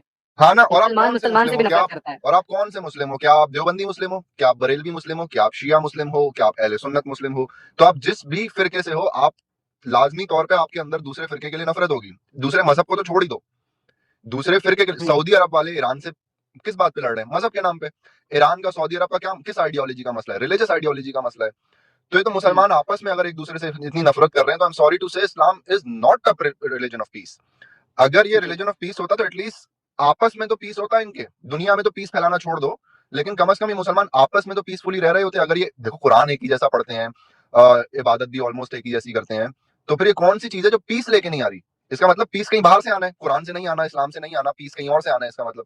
और हम सबको पता है पीस हुँ, कहाँ से आता है। पीस कानून से आता है भाई, इस्लामी कानून से नहीं, इस्लामी शरिया से नहीं, कानून से, कॉन्स्टिट्यूशन से आता है पीस किसी मुल्क में। हुँ, और आप वो आने नहीं दोगे, क्योंकि आपको चाहिए शरिया लॉ के, जिसमें हाथ काटे जाएं, गर्दनें काटी जाएं, जो जिना करे उसको फांसी दे दी जाए, जो गे हो उसे फेंक दिया जाए ऊंची ऊंची बिल्डिंगों से। और आई एम सॉरी, मेरे पास अभी लैपटॉप नहीं है, मैं आपको ये सारे रेफरेंस भी दिखा सकता था, बट आई नो कि आपको पता है ये नहीं, रेफरेंस। ये तो शरीयत में मौजूद है, इसमें इसमें कोई दो राय नहीं है कि या होमोसेक्सुअल का कोई राइट नहीं है। ऊपर से चोरी की सज़ा काफ़ी हदीसें हैं हाथ काटने की है, और यहाँ तक कि अगर बंदा बाज़ ना आए चोरी करने से, तो फिर आप उसे कत्ल भी कर सकते हो। अब देखिए ये ना भी है। कितना इनह्यूमेन कानून है। किसी ने चोरी की, उसके हाथ काट दो। मैं किसी दूसरी स्ट्रीम में भी ये आर्गुमेंट दे रहा था अपना, क्या ये सही तरीका नहीं है कि एक इंसान ने चोरी की है, उसे 2 साल के लिए जेल में डाल दो? क्या पता जेल की सख्तियां सह के उसके अंदर से चोरी की आदत चली जाए और वो कभी चोरी ना करे फिर जिंदगी में। हाँ, लेकिन आपने इसमें देखिए लेकिन, मसला है अली हाँ, भाई, हाँ, ये जो चोरी वाला जो मसला है, कि चोरी बंदे ने किस वजह से की, ये भी तो देखा जाएगा ना। सही शरीयत बात है। में ये पूरा पूरा जो, हाँ, इसका कहें कि भाई चोरी के पीछे की सजा किस किस वजह से, मतलब कि यार बंदा चोरी कर रहा है, क्यों कर रहा है, क्या मजबूरी की हालत थी, ये सारी चीजें इतनी आसानी से देखी नहीं जाती है। चोरी की हाथ काट दो, क्योंकि हुजूर ने भी जब किसी चोर को हुजूर के सामने पेश किया गया तो हुजूर ने उसकी तहकीकात नहीं करवाई कि पहले इसका गुनाह तो साबित करो। पब्लिक ने आप कहा ये चोर है आप कि कॉमेडी हाँ। देखें, आप कॉमेडी देखें कि अल्लाह ताला जिस आयत में ये कह रहे हैं कि इसके हाथ काट दो, उसी आयत में आगे चल के कह रहे हैं कि अगर ये माफी मांग ले, मतलब अगर ये तौबा कर ले, तो अल्लाह बड़ा मेहरबान है। अबे अल्लाह मेहरबान तेरी ऐसी की तैसी, तूने उसके हाथ काट दिया, अब उसने माफी मांग भी लिया, तूने मेहरबानी कर भी दी अगर उस पर अल्लाह मियाँ, तो उसके हाथ कोई चिपकली की धुम थोड़ी है दोबारा उगाएंगे, वो तो कट गया ना। ये बढ़िया था, तो बिल्कुल। उसके हाथ का क्या, उसके हाथ का जवाब कौन देगा? उसके हाथ कौन वापस हाँ, करेगा उसे? अब माफी तो चलो उसने मांग ली, अल्लाह ताला ने माफ भी कर दिया, हाथ काहे को हम्म, काटे? जाहिल के बच्चों तुमने उसके, वो तो वापस नहीं आएंगे ना। तो ये हाँ, कैसा कानून और है, आप खुद सोचें। आपको मैं जी अली भाई एक ऐसी हदीस बताता हूँ कि एक सहाबी थे जो मस्जिद में सो रहे थे, अपना कुर्ता निकाल लिया और अपने सिराने रख लिया। अब एक बंदा आया, उस कुर्ते को चोरी कर लिया, तो हुजूर के पास लाया गया। तो हुजूर ने कहा एक काम करो, इसको कत्ल करो। तो लोगों ने कहा हुजूर यार बंदे ने चोरी की, कत्ल क्यों करो? तो हुजूर ने कहा ठीक है इसके हाथ काटो। तो जो बंदा जिसका कुर्ता चोरी हुआ था ऊपर का, वो कह रहा है कि नहीं नहीं मैंने इसे माफ किया, कोई बात नहीं, इसने कुर्ता ही तो लिया है। तो ओ हुजूर कहते या हैं या कि ये बात तुम्हें पहले सोचनी चाहिए थी, हाँ मेरे हाँ हाँ पास हाँ लाने से पहले सोचना चाहिए था। हाँ हाँ, मतलब क्या, ऐसे ही तो है। हाथ कटेंगे, अब तो हाथ कटेंगे, अब तो हाथ अब कटेंगे, तो हाँ। हाथ कटेंगे। तो ये गलत मतलब है ना, बंदे लेकिन ने गलती कर दी। नाइंसाफी है ये, क्या ये इंसाफ है? ये अल्लाह ताला का इंसाफ है, ये अल्लाह ताला का जस्टिस है कि जो बड़ा इंसाफ करने वाला, बड़ा आदिल है, वो अदल करने वाला है। तो ये कौन सा अदल है? इससे बहुत बेहतरीन इंसाफ का और अदल का निजाम हमने आज की दुनिया में बना लिया है। तो आई डोंट थिंक कि हमें ना अल्लाह मियाँ की जरूरत है आज, ना हमें कुरान की जरूरत है आज। हम इससे बहुत अच्छा कानून जो है वो डिजाइन कर चुके हैं कॉन्स्टिट्यूशन के जरिए, अपने मुल्क के कानून के जरिए। बहुत फेयर कानून। किसी ने अगर रेप भी कर दिया है ना, अगर किसी ने फैजू भाई रेप भी कर दिया, हम आपको पता है ना कि रेपिस्ट को कितना बुरा आदमी समझते हैं, राइट? जी जो एक बच्चों के साथ ज्यादती करता है कोई आदमी, हम उसे कितना बुरा आदमी समझते हैं, यार ये तो बिल्कुल दरिंदा है यार ये तो। पाकिस्तान में आपको केस याद होगा, एक 6 साल की जैनब नाम की लड़की बच्ची थी छोटी सी, और हम्म, जैनब का रेप करके जो है वो उसने कचरे के उसमें डाल दिया था। तो कितना बुरा समझते हैं हम ऐसे लोगों को, और दिल चाहता है कि हमारे हाथ लग जाए तो इनको तो टुकड़े टुकड़े कर दें। लेकिन जब ये हमारे हाथ लगते हैं तो क्या हम इनके टुकड़े टुकड़े करते हैं? नहीं, हम इन्हें जेल में डालते हैं। हालांकि हमें हम्म, इनसे बहुत नफरत है, ऐसे लोगों से हमारा दिल तो ये चाहता है कि इनकी गर्दनें काट दी जाए, लेकिन भाई हम फिर भी नहीं करते, हम ऐसे लोगों को भी जेल भेजते हैं। ये है आज का कानून, ये है मॉडर्न वर्ल्ड का मॉडर्न लॉ, कि जो ह्यूमन राइट्स उसको भी देता है जो साला रेपिस्ट है, उसको भी देता है जो साला कातिल है। कातिल की सजा ये नहीं है कि आपने उसको मोहल्ले में पकड़ा और 4 लोगों ने मिलकर जो उसको कत्ल कर दिया कि भाई इसने कत्ल किया था। नहीं भाई, उसको जेल होगी, जिंदगी भर वो अपनी जो है वो उसमें गुजारेगा, ताकि देखने वालों को सबक मिले कि भाई ऐसे काम नहीं करने, वरना जिंदगी भर काट कोठरी में गुजर जाती है। तो हम तो जी कितना अच्छा कानून ला चुके हैं आज, हमें क्या जरूरत है कि कत्ल के बदले कत्ल करें, और हम चोरी के बदले हाथ काटें, और जना के बदले हम जो है पत्थर मार मार के किसी को मार दें। हमें क्या जरूरत पड़ी है इस तरह के किसी भी 1400 साल पुराने कानून को फॉलो करने की, जो फेयर ही नहीं है, फेयर ही हम्म, नहीं है, ह्यूमैनिटी पे पूरा नहीं उतरता। और वो फिर खुदा की तरफ जी, से कैसे हो सकता है कि जो बिल्कुल इतने बिल्कुल। फ्लॉज हो जिस कानून में। हम्म, जी गालिब भाई हमारे साथ जुड़ चुके हैं, तो गालिब भाई आपका इस्तकबाल है। कैसे जी हैं वाली बहुत भाई? बहुत शुक्रिया फैजू और अली भाई, बहुत बहुत शुक्रिया आपका। आप लोग प्रोग्राम करें, बड़ी अच्छी बात है। अभी आप लो की बात कर रहे थे, ये हाथ काटने वाली, तो मैं इसमें पता, मुझे एक चीज बड़ी बार बार याद आती है कि जिंदगी में लगभग लगभग क्या, लगभग बोलने की जरूरत ही नहीं, जिंदगी में हर इंसान ने कभी ना कभी चोरी की है। ठीक है, हर इंसान ने। सही कह अब रहे मान लो, हाँ, किसी ने 15 साल की उम्र में, हम किसी को क्यों बोले, हम ले लेते हैं कोई एग्जाम्पल, फर्ज के तौर पे ले लेते हैं, मार्टिन लूथर किंग ले लेते हैं। अगर 15 साल की उम्र में उसके हाथ काट दिए गए होते तो क्या ऐसा नेता मिलता हमें? हो गालिब भाई, अब ये भी छोड़ो, मैं आपको और लाइव जिंदगी की आज तक की एग्जांपल देता हूँ। इस दुनिया का कोई ऐसा बच्चा नहीं जिसने अपने माँ बाप के वॉलेट से पैसे ना निकाले हों। हम्म। सही है, ठीक मैंने है। तो निकाले हैं, मैंने तो निकाले हैं भाई, सीधी बात। तो हर बच्चा करता है ये हरकत, अपनी मम्मी के पर्स से पैसे निकाल लिए, बाबा के वॉलेट से पैसे, तो ये क्या आप उसके हाथ काटते फिरोगे? दुनिया को टूंडा बनाना है, डिसेबल बनाना है पूरी दुनिया को। जी हम्म। हाँ, लेकिन लेकिन देखें, बात वही आ जाती है कि हर मुसलमान को शरीयत सबसे ज्यादा बेहतर लगती है, क्योंकि ये अल्लाह का कानून है। लेकिन जब बात क्रिमिनल एक्ट में आती है, जैसे कि हिंदुस्तान के अंदर भी शरीयत का रोना रोया जाता है कि अगर मुसलमान अपनी बीवी को तलाक दे तो शरीयत के हिसाब से उसका फैसला हो। लेकिन अगर मुसलमान चोरी करे तो तब इंडियन कॉन्स्टिट्यूट, तब शरीयत नहीं। मुनाफिकत देखे इन लोगों की। ये सिविल लॉ में चाहिए शरीयत, क्रिमिनल लॉ में नहीं चाहिए भाई। ये देखें। पाकिस्तान का और वो है ना, इंजीनियर इंजीनियर मोहम्मद अली मिर्जा एक एग्जाम्पल देता है जी, कि गुस्ताख नहीं, हाँ, हुर्मत हुर्मत रसूल के लिए जान भी कुर्बान, मेरी नहीं तेरी। तेरी। जी, ये अभी उसने बयान दिया था, और ये बयान वो बार बार देता रहता है हाँ, कि हाँ हाँ कि जान भी हम जान भी लगा देंगे, लेकिन मेरी नहीं तेरी, तेरी अपनी नहीं जान, लगाएंगे। हाँ, अपनी नहीं लगाएंगे। अब ये जो मौलाना मुफ्ती, ये जो बैठ के ये चोरी पे हाथ काटने की वकालत करते रहते हैं, क्या इन्होंने कभी चोरी नहीं की होगी? अरे सर, सब करते हैं चोरी, बस कुछ यही है कुछ कि इन्हें हक चाहिए, हक देने नहीं है। सब असूल मुनाफकत है, असूल अपने असूल भी अपने ऊपर नहीं लगाने, अपने असूल भी दूसरों पे लगाने हैं, अपने ऊपर ना लगे वो असूल। कौन हाँ, सा अगर मुसलमान ऐसा है जिसने जिना नहीं किया होगा? सही है, शादी से पहले सेक्स कितने मुसलमान नहीं करते? क्या कितने करते होंगे, लेकिन कौन बताता है घर जाके? तो और या अरे फिर भाई, मैंने भी नहीं किया है, क्यों खाम खाम सबको लपेट रहे हो? अच्छा, मुझे लगा कि शायद मेरे जैसे होते हैं सारे। नहीं नहीं, नहीं है। मैं भी बहुत शरीफ बच्चा हूँ। प्लीज इस तरह की बातें ना करें, वरना मैं बिगड़ मैं जाऊंगा। ना, अली भाई देखो, ऐसा है ना कि जितने लोग, मुझे शायद कभी या कभी ऐसी गिनती आए कि मान लो कि 5 लोगों ने मुझे सुन के इस्लाम छोड़ा, ठीक है, तो यकीन मानिए कि तब तक शायद 100 लोग मुझे छोड़ के, मेरे साथ रहने वाले इस्लाम छोड़ चुके होंगे। जी ऐसे क्यों? ही है। हाँ, उसकी वजह ये है कि इस पे देखता है बंदा यूट्यूब पे या फेसबुक पे इन सब पे, तो ये सोचता है कि ये साला मतलब दारू पीने के लिए, लड़कीबाजी करने के लिए इन सबकी आजादी चाहिए रही होगी, तब इसने इस्लाम छोड़ा है। लेकिन जो साथ में रह रहा बंदा होता है ना, जब वो देखता है ना असल जिंदगी में, तो उस पे इन सब बातों का फर्क नहीं पड़ता फिर या कि हाँ मतलब इसने लड़कीबाजी, क्योंकि भाई लड़कीबाजी में करता ही नहीं, हाँ, इस्लाम गालिबा करता बिल्कुल ही ठीक नहीं। बात बोली, बिल्कुल ठीक बात बोली आपने। देखें, शराब की आपने बात की ना मैं जब मुसलमान था ना मैं तब शराब पीता था, और जब मैं एक्स मुस्लिम हूँ मैं अभी भी नहीं पीता। तो हम्म। क्योंकि मुझे पसंद ही नहीं है, मुझे उसका टेस्ट ही पसंद नहीं है, इसलिए मैं नहीं पीता। तो जरूरी थोड़ी है कि आप इस्लाम छोड़ने के बाद सारे वो काम, ये आप ठीक कह रहे हैं, लोगों की गलत फहमी होती है कि इसको जो है ना अय्याशी करनी होगी, इस वजह से इसने इस्लाम छोड़ा। हाँ, तो ये असल वैसे वैसे जिंदगी में देखा ना। जाए गालिब भाई, अय्याशी तो हम्म। इस्लाम में रहने वालों को मिलती है। यार 4 बीवी हैं, अनलिमिटेड लोंडियाँ हैं, और इसे अय्याशी नहीं कहोगे तो क्या कहोगे? और चार तो फैजूस, चार तो एक वक्त में है, जिंदगी में जितनी मर्जी करो, मतलब आपकी चार है ना, और उसमें से एक मर गई तो फिर एक कर लो, फिर चार कर लो। हाँ, एक और कर सकते हैं, वो एक कैंसिल हो गई ना। अगर 4 हाँ बीवी हैं, फर्ज़ करें कि उसमें एक मर गई, तो इसका मतलब ये नहीं कि अब आप नहीं कर सकते, नहीं, एक हाँ, वक़्त में 4 बीवी रख सकते हैं। अगर फिर नहीं, जिंदगी 2 में ना अगर तलाक हो जाए तो 2 मरने और कर की, लो। 1,000 मरने बीवियां की भी तो रख सकते जरूरत हैं भाई नहीं आप। है। आप 1,000 बीवियां भी रख सकते हैं। हुँ, मार मार के मरती रहेंगी। अब जारी सी बात है, 12-14 साल की लड़की से तुम शादी कर, आपने, आप मुझे अब रिसर्च करो और आप मुझे बताओ, जितने मौलवी दूसरी शादी करते हैं, इन कितने मौलवियों की दूसरी बीवियां इनकी पहली बीवियों से उम्र में बड़ी हैं?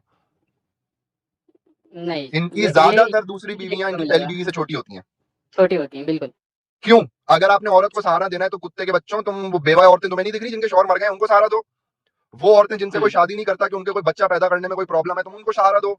तुम्हें सहारा देना है एक 14 साल की बच्ची को, 15 साल की बच्ची को, है बड़ा, तुम्हारा बड़ा दिल है भाई।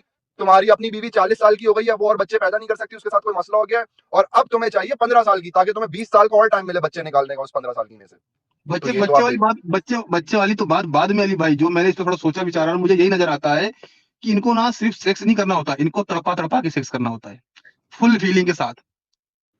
देखें ये सारे देखें, आप ये जी, मानते हैं ना कि ठरक जो है ना हर इंसान के अंदर होती है, चाहे वो मौलवी हो, चाहे वो पंडित हो, चाहे वो रिलीजियस हो या ना हो। हमारे औरत के साथ, मर्द के साथ, हम दोनों के पास एक ऑर्गन है ना कि जो हमें बताता है कि अभी हम ठरकी हैं।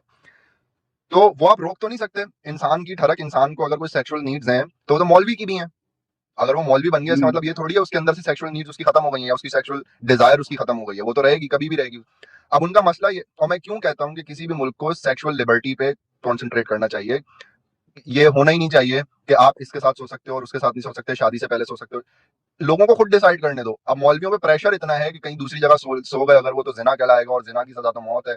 अगर आपकी सोसाइटी में सेक्सुअल लिबर्टी है, लोग अपनी मर्जी से एक दूसरे के साथ सो रहे हैं, तो मेरा नहीं ख्याल है 4 शादियों की इन्हें जरूरत पड़ेगी। इनको कुछ सोने को मिलता नहीं है इनके साथ, सही है, गर्लफ्रेंड ये बना नहीं सकते, डेटों पे ये जा नहीं सकते, तो इनके पास एक ही ऑप्शन बचता है भाई, निकाह करो, सीधी तरीके से घर लाओ, और उसी बिस्तर पे बेगम। एक कमरे का घर है और उसमें 2 बीवियां, अब आप सोचें उस किसी एक बीवी का तो दिल दुख रहा होगा ना यार उधर। अरे और देखें, थ्री आप सम तो फोर सम बीवियों, का भी सिस्टम नहीं है इस्लाम में हाँ, कि आप दोनों बीवी के साथ एक साथ करें, आप वो सिस्टम भी आप नहीं है। लोग तो, हाँ आप लोग तो बीवियों पे जा रहे हो। कैसा है, अभी मान लो कि बंदे को बहुत तेज प्यास लगी हो, ठीक है, और साफ पानी मौजूद ना हो, तो भाई वो नदी का पानी पी लेगा। वो नदी का भी पानी मौजूद नहीं होगा ना, तो वो नाले का पानी पी लेगा। तो ये जो मदरसों में होता है, ऐसा नहीं कि उनके शौक हैं, मजबूरी है। ये उनकी, हाँ ये उनकी तगड़ी प्यास का नतीजा है ये आपके लिए एडिक्शन है, एक नशा होता है, जिस तरह वो चाहिए चाहिए चाहिए तो चाहिए। जी। हाँ, अच्छा, क्योंकि अक्सर अच्छा करके मैं ना, आपको हाँ एक जी, लाइन बोल दूं मैं, अक्सर करके ना आप देखोगे कि जो मौलाना लोग होते हैं ना, वो आमतौर पे दूर दराज मदरसों में पहुंचे रहते हैं वो पढ़ाने के लिए, वहां वो अकेले होते हैं, बीवी हम्म। इनकी उनके घर पे होती है। हुँ, हाँ, तो फिर जी, ले दे के जब कुछ नहीं बचता तो ध्यान आता है घर में पड़ा हो सोना, फिर काहे घर होना, तो यहाँ तो पूरा सोने की खदान है। हुँ, अरे बिल्कुल। भाई एक गोली तो कम है बस। आप ठीक करें, हम जिस तरह कॉन्सर्ट्स में जाते हैं ना लड़कियां पटाने, ये मौलवी जो है दूर दराज मदरसों में जाते हैं छोटी बच्चियों को देखने के लिए कि कौन सी छोटी बच्ची मैं है। जी, अली भाई मैं कहूँगा कि कुछ सवाल और बचे हुए हैं, तो हम फटाफट वो कंप्लीट कर लेते हैं, ताकि हम फिर तसल्ली से ये सारी बातें करें, क्योंकि या सवाल रह जाएँगे। लानत है तुम लोगों की तो सोच पे। ये हमारे जानी खान साहब कह रहे हैं। जी खान साहब, आप जुड़िएगा, आपसे थोड़ी-सी गपशप करेंगे। तो अली भाई आपसे छठा सवाल ये है कि क्या आपने अपनी फैमिली को बताया कि आपने दीन इस्लाम को छोड़ दिया? जी सर, देखें अब ऐसा तो होता नहीं है कि आप एक दिन सुबह उठे और आपने डिसाइड किया कि आज मैं खाने की टेबल पे बैठ के अपनी फैमिली को बताऊंगा कि मैंने इस्लाम छोड़ दिया है। ये प्रोसेस होता है, आहिस्ता आहिस्ता होता है। और अब मेरी फैमिली को बिल्कुल पता है कि मैं इस्लाम छोड़ चुका हूँ, और मैं एक्चुअली एक्स मुस्लिम हूँ, और मैं अब इस्लाम के खिलाफ काम करता हूँ। ये मेरी फैमिली को पता है अब। लेकिन अगेन उन्होंने मुझसे, देखिए फैज, आपका सवाल मैं समझ रहा हूँ और मैं उस तरफ नहीं जाना चाहता। देखिए मेरे पे कभी कोई मुश्किल जी, नहीं आई इस्लाम छोड़ने की वजह से। लोग ये बात बोलते हैं कि यार आपको कोई शिकायत होगी इस्लाम से या आपके घर वालों से या आपके रिश्तेदारों से या आपके दोस्तों से, जिसकी या किसी मुसलमान ने आपके साथ कुछ गलत कर दिया जिसकी वजह से आपको इस्लाम से नहीं, मेरे साथ कभी किसी मुसलमान ने कुछ गलत नहीं किया, मेरे साथ मेरे घर वालों ने कभी कोई मुझसे नफरत नहीं की, कभी कोई सख्ती नहीं की। दिन ब दिन उनका प्यार मेरे लिए बढ़ता रहता है, मेरा प्यार उनके लिए दिन ब दिन बढ़ता रहता है। और मेरे घर वालों को बिल्कुल पता है, और मेरे पर कोई सख्ती नहीं हुई इस्लाम छोड़ने की वजह से आज तक कभी। हाँ, धमकियां, जाहिर सी बात है, मुसलमान पागल हैं, ये व्हाट्सएप का नंबर कहीं से तलाश कर लेते हैं और ये जरूर धमकियां वमकियां तो ये बेचते रहते हैं, हमें पता है तुम कहाँ रहते हो और हम ये कर देंगे और वगैरह वगैरह। लेकिन ऑफ कोर्स मैंने उसकी वजह से इस्लाम नहीं छोड़ा, वो तो लोग तो कहते रहेंगे, लेकिन मेरे ऊपर कभी कोई सख्ती नहीं हुई अपने घर वालों की वजह से कि तुम इस्लाम क्यों छोड़ रहे हो। मेरे घर वालों को पता है और हम आज तक साथ रहते हैं, कोई प्रॉब्लम तो नहीं। ये हाँ, मैं तो कहूंगा कि अली भाई आप काफी लक्की हैं, और स्पेशली सिया मुस्लिम लक्की होते हैं कि मैंने अक्सर देखा है कि सिया मुसलमान थोड़े से लिबरल हो चुके हैं क्योंकि पढ़ाई लिखाई में उनका फोकस होता है, तो आप काफी खुशनसीब हैं। पढ़ाई लिखाई की वजह से नहीं फैज भाई, ये सारी बातें ना शियाओं को ये नहीं बताया जाता कि तफसीर कुरान की किसने लिखी और कब मर। शियाओं को पढ़ाई जाती है इस्लामिक हिस्ट्री, शिया बच्चों को, कि अच्छा, कितनी लौंडियां रखी गई, कौन कौन सी जंगें हुई, किस जंग में किसका क्या किरदार था, उमर फारूक ने किस जंग पे क्या कहा, अबू बकर ने क्या किया, फलां साहबी। ये इस्लामिक हिस्ट्री हर शिया बच्चे को पढ़ाई जाती है।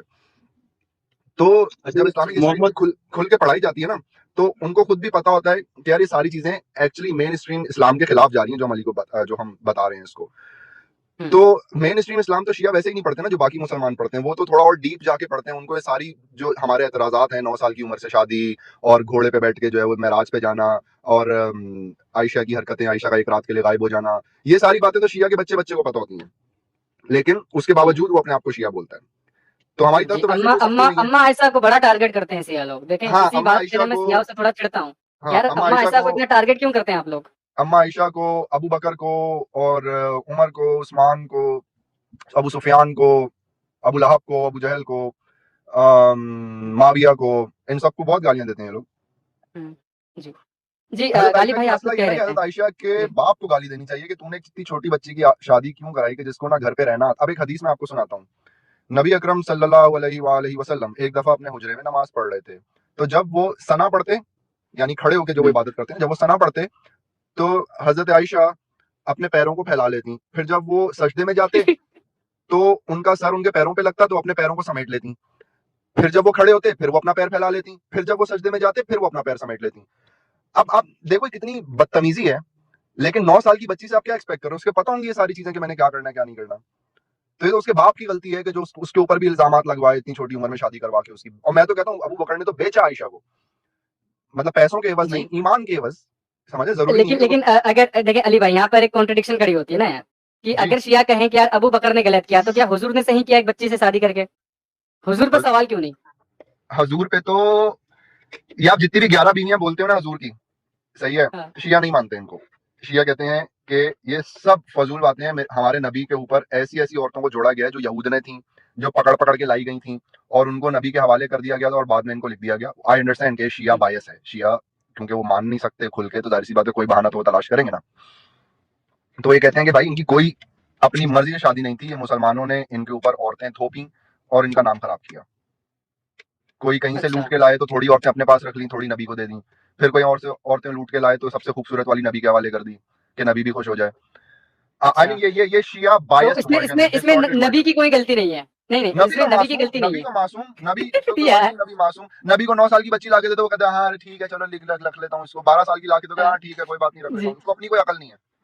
जी, अभी लाला जी कह रहे हैं कि हमारे प्यारे नबी ने हजरत आयशा की शर्मगाह को सजदा किया है। हाँ तो मैं हाँ, आपको बताना भूल गया कि हाँ, एक हदीस है जिसमें जी जी मैं ये जानता हूँ, मैं पैर जानती सिकुड़ने वाला मसला है ही नहीं, हाँ, सीधा सजदा किया हुआ है या शर्मगाह को। जी, तो देखें यार, अम्मा आयशा बड़ी शरारती थी मानती नहीं थी, भाई हदीस है ना कि वो शरारत बड़ी करती थी। एक औरत जो इतनी छोटी हो, जो मदीने की गलियों में गुड़िया लेके खेलती हो, उसकी उम्र है शादी की? आप मुझे खुद बताएं। यार, आपने औरत कहा, फिर शादी की उम्र क्यों ना होगी? उस जमाने में आई खिलाई मीन पिलाई देखें यार। हाँ, लड़की कह लो खिलाई यार, पिलाई चलो होती बच्ची थी। कह लो यार। हाँ, नहीं तो उस जमाने में अली भाई ऐसी खिलाई पिलाई होती थी, ऐसा ठूस ठूस के खिलाया जाता था कि 9 साल की लड़की आपको 25 साल की जवान औरत लगती थी। तो क्या गलत है फिर? यार अब इसका एक बहुत अच्छा आर्गुमेंट है मेरे पास, लेकिन आप इस पे स्ट्रीम पहले कर चुके हैं तो फायदा नहीं है। जी लेकिन मैं जी, आपको वही जवाब दूंगा, मुनाफकत, दोगलापन, डबल स्टैंडर्ड्स, के आयशा 9 साल की उम्र में 25 साल की दिखती थी, लेकिन अपनी बच्ची 19 साल की उम्र में भी 19 साल की नहीं दिखती थी। वो छोटी बच्ची थी। हाँ, जी। वो 19 साल की उम्र में भी छोटी थी और वो कुछ कुछ जगह पे 17 साल, कुछ जगह पे 19 साल, कुछ जगह पे 20 साल। तो चले सबसे बड़ी उम्र ले लेते हैं 20 साल। तो 20 साल में भी नबी के लिए अपनी बच्ची बड़ी नहीं हुई थी। सही है कि अभी हुँ, छोटी है। और आयशा को लेने की जब बारी आई तो एक फजूल किस्म का फरिश्ता उनके ख्वाब में आके और उनको जो है वो मखमल की चादर में, पता नहीं किस चादर में, उनको आयशा का चेहरा दिखाते और वो पहुंच जाते हैं उनके घर के, भाई मैंने अभी चेहरा देखा है आपकी बेटी का अपने ख्वाब में, तो ये तो मेरे को चाहिए, अल्लाह ने बोला मेरे लिए ये तो वो 9 साल हुँ, की उम्र में भी जायज हो गई अपने ऊपर, लेकिन अपनी 19 साल की बेटी जो है वो जायज नहीं है अभी तक अबू बकर के लिए। वो पता नहीं कब जायज होगी। बिल्कुल। जी एक्चुअली गालिब भाई कोई पॉइंट ऐड कर रहे थे तो वो मिस हो गया। जी गालिब भाई। वो मिस नहीं हुआ, वो मैं भूल चुका हूँ। अरे हाँ, यार, माफ़ी तो बात चाहेंगे। जारी रखो। चलिए अब दूसरी बात पे कोई पॉइंट आएगा तब बोलूंगा, बात जारी रखो। जी, चलिए तो अली भाई 7वां सवाल आपसे ये है, आपकी नज़र में मोहम्मद साहब एक नबी क्यों नहीं हो सकते? मेरे ख्याल से तो कोई भी नबी नहीं हो सकता। ये नबियों का, नबूवत का कॉन्सेप्ट ही झूठा है कि किसी के पास कोई फरिश्ता आ रहा है और नहीं, वो बता रहा है। स्पेशली हम प्यारे नबी की बात करेंगे। आप चले वो कॉन्सेप्ट आप नहीं मानते, तो वो हाँ, आपका मानने का मसला खड़ा हो गया कि मैं नहीं मानता। मैं नबूवत आपके के कॉन्सेप्ट को नहीं अकॉर्डिंग मानता। रसूल हाँ अल्लाह क्यों नबी नहीं हो सकते? या कोई बेहतर यार, इंसान नहीं हो सकते? रसूल अल्लाह इसलिए बेहतर नबी, रसूल अल्लाह क्यों सच्चे नबी नहीं हो सकते, इसलिए कि रसूल अल्लाह अगर सच्चे नबी होते तो उनको एक काफिर की गारंटी की जरूरत ना होती कि आप पे जो उतरा है वो फरिश्ता ही उतरा है। एक नबी को पता होना चाहिए उस पे जो आ रहा है पैगाम लेके वो फरिश्ता आ रहा है, उसको जाके किसी काफिर से नहीं पूछना चाहिए मेरे साथ क्या हो रहा है, मुझे तो कपकपी हो रही है, पसीने आ रहे हैं, मुझसे तो सांस नहीं लिया जा रहा, क्या हो रहा है मेरे साथ, क्या हो रहा है, क्या हो रहा है। उसको एक काफिर बता रहा है कि बावले आदमी तेरे पे फरिश्ता आया था। तो हुँ, मेरे ख्याल से नबी को एटलीस्ट खुद इतना पता होना चाहिए कि उस पर अगर वही आ रही है तो उसको कोई दूसरा तीसरा ना बताए कि तुम पे वही आ रही है। उसको खुद अंदाजा होना चाहिए मेरे पे वही आ रही है। और एक आदमी को खुद ही अंदाजा नहीं है कि वो किसी दूसरे के कहने की बात, क्या पता उसमें वही ना आई हो और वो उसका पॉइंट ही उसने बाय कर लिया हो वर्का बिन नौफल का। सही है, तो एक आदमी जिसको खुद ही नहीं पता कि उसके ऊपर वही आ रही है, दूसरों से जाके वो पूछ रहा है मेरे साथ क्या हो रहा है, क्या हो रहा है, तो आई डोंट थिंक कि नबूवत पे बैठता है पूरा ये आदमी। जी। तो अगर यही सवाल मैं थोड़ा-सा अलग तरीके से पूछूँ कि क्या आपकी नज़र में हमारे प्यारे नबी क्या एक बेहतर इंसान हैं? यार देखें, बेहतर लेकिन वैसे इंसान। जितना हमने पढ़ा है ना जी। उससे तो हमें नहीं लगता। हदीसों को अगर आपने मानना है ना तो देखो, आई एम सो सॉरी, आप फिर अपने नबी का कैरेक्टर तो नहीं बचा सकते। जितने मुसलमान हैं सबके लिए ये बात है कि या तो आप इन सारी जैसे कि हदीसों को उठा के, या तो आप इन सारी हदीसों को उठा के कचरे के डब्बे में फेंक दो और मुत्तफिका एक मुसलमान उम्मा ये फैसला करे कि आज से हम इसमें से किसी हदीस को नहीं मानते, इन सारी हदीसों को हम जाली झूठा समझते हैं और जला के फेंक दो ये सारी किताबें, फिर तो आप अपने नबी जी। का कैरेक्टर बचा सकते हो। लेकिन अगर आपने इन हदीसों को भी मानना है और अपने नबी का कैरेक्टर भी बचाना है तो सॉरी, ये नहीं हो सकता। इन हदीसों हुँ, से, कुरान छोड़ दो, उसमें तो नाम ही खैर 4-5 दफा है मोहम्मद, लेकिन हदीसों से जो मोहम्मद नाम का शख्स हमारे सामने आता है वो एक अच्छा इंसान नहीं निकलता। वो एक रेपिस्ट निकलता है, वो एक कॉन्करर निकलता है जिसको हमले करने का शौक है, जिसको कब्जे करने का शौक है। वो एक मिसोजिनिस्ट आदमी निकलता है जिसको औरतों से कोई खास नफरत है। वो एक ऐसा आदमी निकलता है कि जो गुलामी को सपोर्ट करता है। बाकायदा बताता है कि गुलाम औरत खरीदने जाओ तो उनके कौन कौन से हिस्से चेक कर सकते हो। वाह क्या नबी है। तो ये कुछ पॉइंट्स हैं। जी। तो ऐसा ऐसा कोई पर्टिकुलर कोई वाक़या हो जिससे आपको लगा यार कि ये तो एक अच्छा इंसान भी नहीं कर सकता? बुरा इंसान भी। जी, हाँ, बुरा इंसान सॉरी, ये अच्छे बहुत इंसान सारे के अमाल वाकयात नहीं हो हैं। सकते। जी जी जी जी, बहुत बहुत सारे वाकयात हैं। और एक ये कि एक कोई भी खुददार आदमी जो है ना, वो एक खुददार आदमी जो है वो चाहेगा कि मैं अपने पैसों पे और अपने बलबूते पे जिंदा रहूं। देखें, इसमें बहुत सारी बातें हैं कि एक मोहम्मद के अंदर कोई एक ऐसी क्वालिटी बताओ जो आपको लगता है कि यार ये तो सबसे ही खराब है। देखिए बहुत सारी ऐसी क्वालिटीज है मोहम्मद के अंदर। निपोटिज्म फॉर एग्जाम्पल, फेवरेटिज्म, अपने वालों को सपोर्ट करना, ये तो दुनिया का कोई अच्छा लीडर नहीं करता ना कि अपनी पार्टी को सपोर्ट किया जा रहा है। उसने कायनात बनवा ली अपने लिए कि सारी कायनात किसके लिए बनी, मेरे लिए। अच्छा, और अब जो इसके आगे जो चलाएगा वो कौन चलाएगा, मन कुन तो मौला फाज अली मौला, वो भी मेरे खानदान का ही चलाएगा क्योंकि जिसका मैं मौला उसका अली मौला, इसी को चलाने देना सब कुछ मेरे बाद। और फिर जन्नत की खवातीन की सरदार कौन, वो भी मेरी बेटी। और जन्नत के मर्दों के सरदार कौन, वो भी मेरे नवासे। हुँ। तो मुसलमान जो अब देखें, एक ऐसा आदमी जो सब कुछ अपने खानदान में ही बांटे जा रहे हैं। जन्नत भी मेरे खानदान में, औरतों की जन्नत भी नहीं मेरे देखिए खानदान में। ये उन्होंने बाँटा नहीं है ना अली भाई। हुज़ूर ने तो कहा है कि मैं हुसैन को सूँघता था। एक बार हम्म एक सहाबी ने पूछा कि आप हुसैन को बोसा देते हो वो तो ठीक है लेकिन सूँघते क्यों हो? तो कहा कि इससे मुझे जन्नत की खुशबू आती है। तो वो तो अल्लाह ताला ने डिसाइड कर दिया होगा पहले से कि ये तो जन्नत के पानी से बना हुआ बंदा है, इसमें से खुशबू आएगी। यार अल्लाह मियाँ और वो फेक आईडी है हुसैन ना, भी वैसा ही है। मोहम्मद अच्छा साहब की फेक आईडी है अल्लाह मियाँ। अच्छा अच्छा अच्छा। अच्छा, मेरे ऐसा बंदा होता ना तो बोलता कि अच्छा हट, जरा परे हट तो मैं भी सूंघ के देखूं। भैया 3 दिन से नहीं नहाया बंदा, तुझे जन्नत की खुशबू आ रही है, बंदा 3 दिन से नहीं नहाया है। हाँ, अरब में पानी कहाँ होता था इतना। वही ना। हुँ। अरब में इतना पानी बिल्कुल नहीं होता था लोग रोजाना नहाएं और 5-5 दफा वजू करें। जी। तो देखें तो ये बहुत नेपोटिज्म नहीं, आप देखें ना, अल्लाह ताला हाँ ने भी, तो फिर ये तो अल्लाह ताला जो है वो नेपोटिज्म कर रहा है, इसका मतलब फिर अल्लाह ताला ने एक ही नबी भेज के और सारे उसके, मतलब अल्लाह ताला ने कोई उसके उम्मत में कोई ऐसा बंदा तैयार नहीं किया कि जो आगे इस्लामी रिवाज चला सके। ये बात आपकी बिल्कुल वैलिड है, लेकिन अब क्या करें कि हमारे प्यारे नबी तो अल्लाह ताला को सबसे ज़्यादा अज़ीज़ है, क्योंकि ये और खातमुन नबी हैं। जी। अरे जन्नत की खुशबू जिनसे आ रही है उनके सर जो है वो कट रहे हैं, और अल्लाह मियाँ क्या कर रहा है, मतलब एक तरफ उनको जन्नत का सरदार बनाया, जन्नत के सरदार जो है करबला में पिट रहे हैं। जी। नहीं देखिए इसके पीछे भी आर्गुमेंट है ना कि वो हसन को जहर दिया जाएगा, हुसैन को कत्ल किया जाएगा, तो ये पहले लिख दिया गया था। हसन जिससे शिया शफा मांगते हैं खुद जहर से मर रहा है वो। वाह। हाँ, तो ये पहले जिसने किताबों में शफा लिख दिया देनी था, है, उसके उसकी मौत से पहले लिख दिया था। हाँ, इसके हाँ बारे में आप क्या जिसने कहेंगे? शफा देनी है, जिससे आप शफा मांग रहे हो इमाम हसन से, कि जिनको नबी ने कहा कि जी शिफा इसको अतात की गई है, जिसको शफा अतात की गई हो वो जहर से मर रहा है। हाँ, ये क्या बात है भाई। वो अपने आप को शिफा नहीं दे पा रहा तो वो किसी को क्या शिफा देगा। वही बात है, अब्दुल्ला शाह गाजी का मजार है कराची में, सही है, हाँ, तो उनके बारे में कहा जाता है कि यार ये सैलाब रोकते हैं कराची में आने से, सही है, तो कराची के बिल्कुल बराबर में ठट्टा है, वहां सैलाब आ गया तो किसी ने बोला भाई एक मजार वहां पे भी बनाओ इनका, वहां पे भी तो रोकें। तो वो खुद नहीं कुछ रोक सकते, अपने आप को जहर से नहीं बचा सकते, अब्दुल्ला शाह गाजी अपना मजार जो है वो सैलाब से नहीं बचा सकते, तो ये दूसरों को क्या जी। देंगे।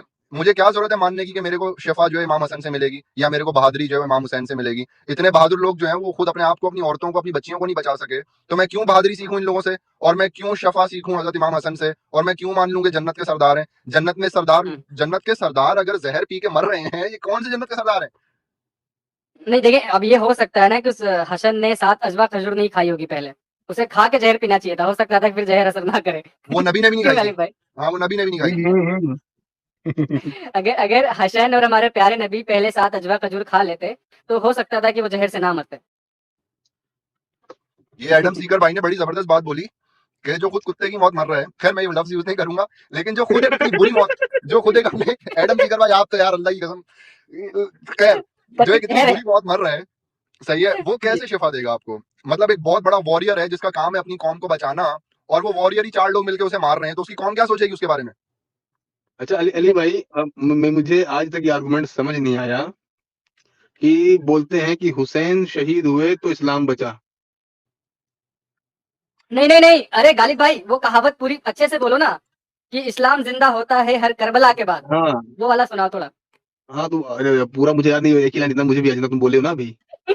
तो कत्ले ये मेरे सब, ये कत्ले नहीं मैं, कत्ले ये मेरा जो, यजीद, मैं बता रहा हूँ, कत्ले हाँ यजीद हाँ, अली असल भाई। में मर गए, सॉरी मर गए यजीद असल में हयात हुसैन है, इस्लाम जिंदा होता है हर करबला के बाद, कुछ इस तरह से। मर हाँ गए तो यजीद मेरा मतलब यजीद की मौत जो है वो इस तरह से, और फिर इस्लाम जिंदा होता है हर करबला के बाद।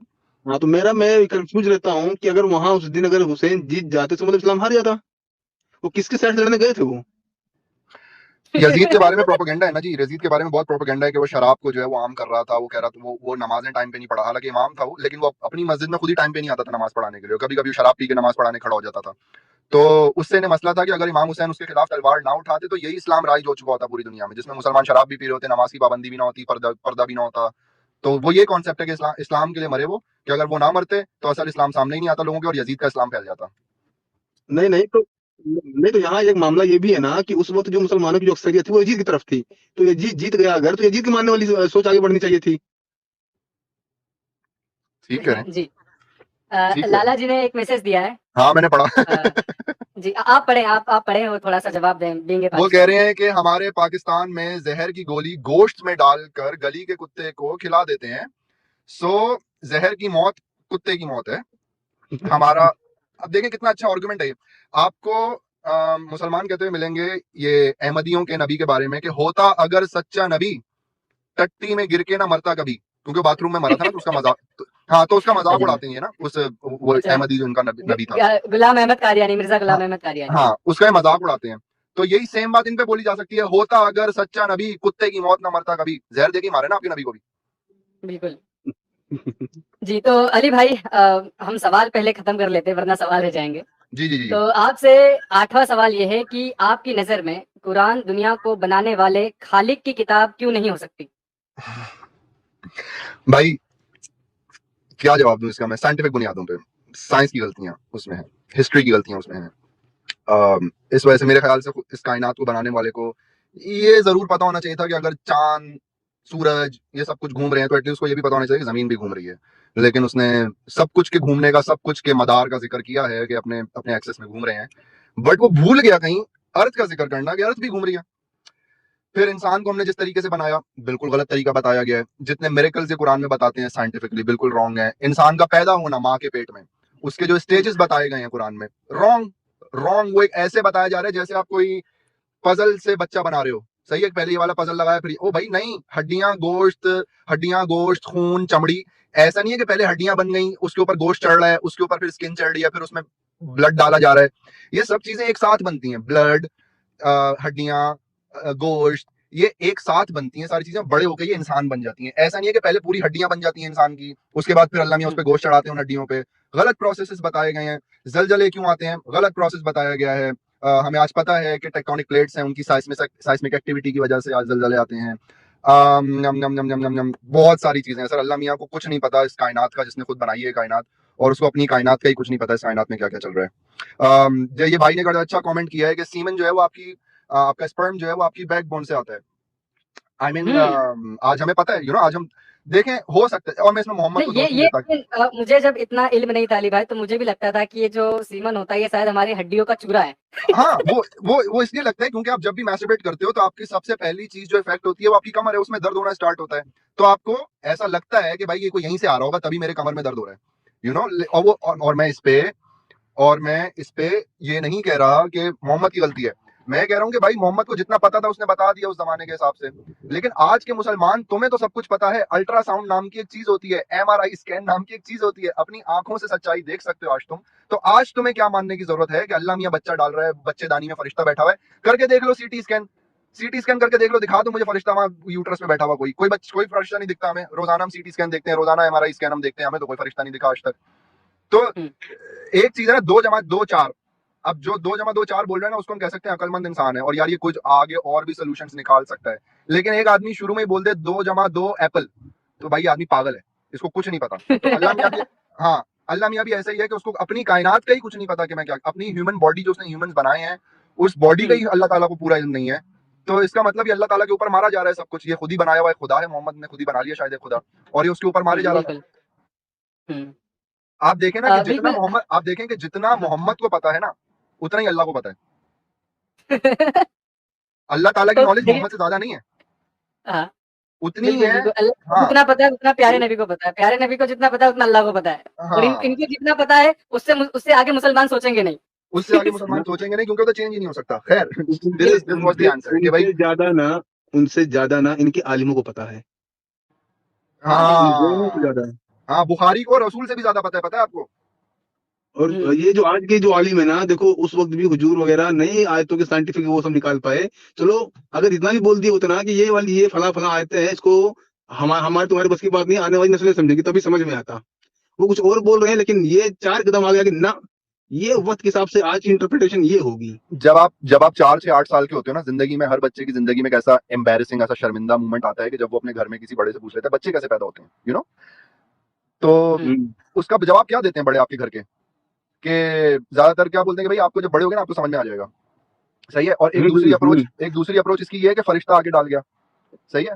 तो हम्म। इसमें से ज्यादा सही जवाब कौन सा है कि भाई जब बड़े होके समझ में आ जाएगा, ये फरिश्ता वरिश्ता डाल के चला गया, बाद में आप पकड़े जाओगे इस बात पे, क्योंकि बाद में बात गलत साबित हो जाएगी। फरिश्ता वरिश्ता कोई डाल के नहीं जाता, आप दोनों रात को सेक्स करते हो तो फिर बच्चा आता है, राइट? तो ये बाद में बात गलत साबित हो जाएगी, शर्मिंदगी उठानी पड़ेगी। इसलिए पहले ही बच्चे को सही बोल दो कि भाई हमें नहीं पता, जब तुम, हमें पता है लेकिन अभी तुम्हें नहीं बता सकते, तुम्हारी समझ में नहीं आएगा, जब तुम बड़े होगे ना तुम्हें खुद समझ में आ जाएगा। तो ये जो गालिब भाई बात बोल रहे हैं, अल्लाह ताला भी इसी तरह बोल देता कि भाई आयतें जो है ये बहुत साइंटिफिकली एडवांस आयतें हैं, अभी तुम जाहिल अरब बद्दू हो, तुम्हें समझ में नहीं आएंगी, हाँ, लेकिन आने वाली इंसानियत के लिए जरूर रोशनी का चराग बनेंगी ये आयतें। तो हम फिर भी मान लेते, लेकिन ऐसा भी कुछ जी, नहीं बोला। बिल्कुल। हम्म। जी, अली भाई, हम फटाफट सवाल करते हैं ताकि श्योर, आगे हम डिस्कशन करें, और जो लोग आपसे बात करना चाहते हैं, स्पेशली हमारे मुस्लिम भाई-बहन, तो श्योर, उनके लिए हम स्ट्रीम ओपन करें। जी, श्योर। तो आपसे 9वां सवाल ये है, कुरान की ऐसी कौन-सी आयत है जो आपको सबसे ज़्यादा परेशान करती है और क्यों?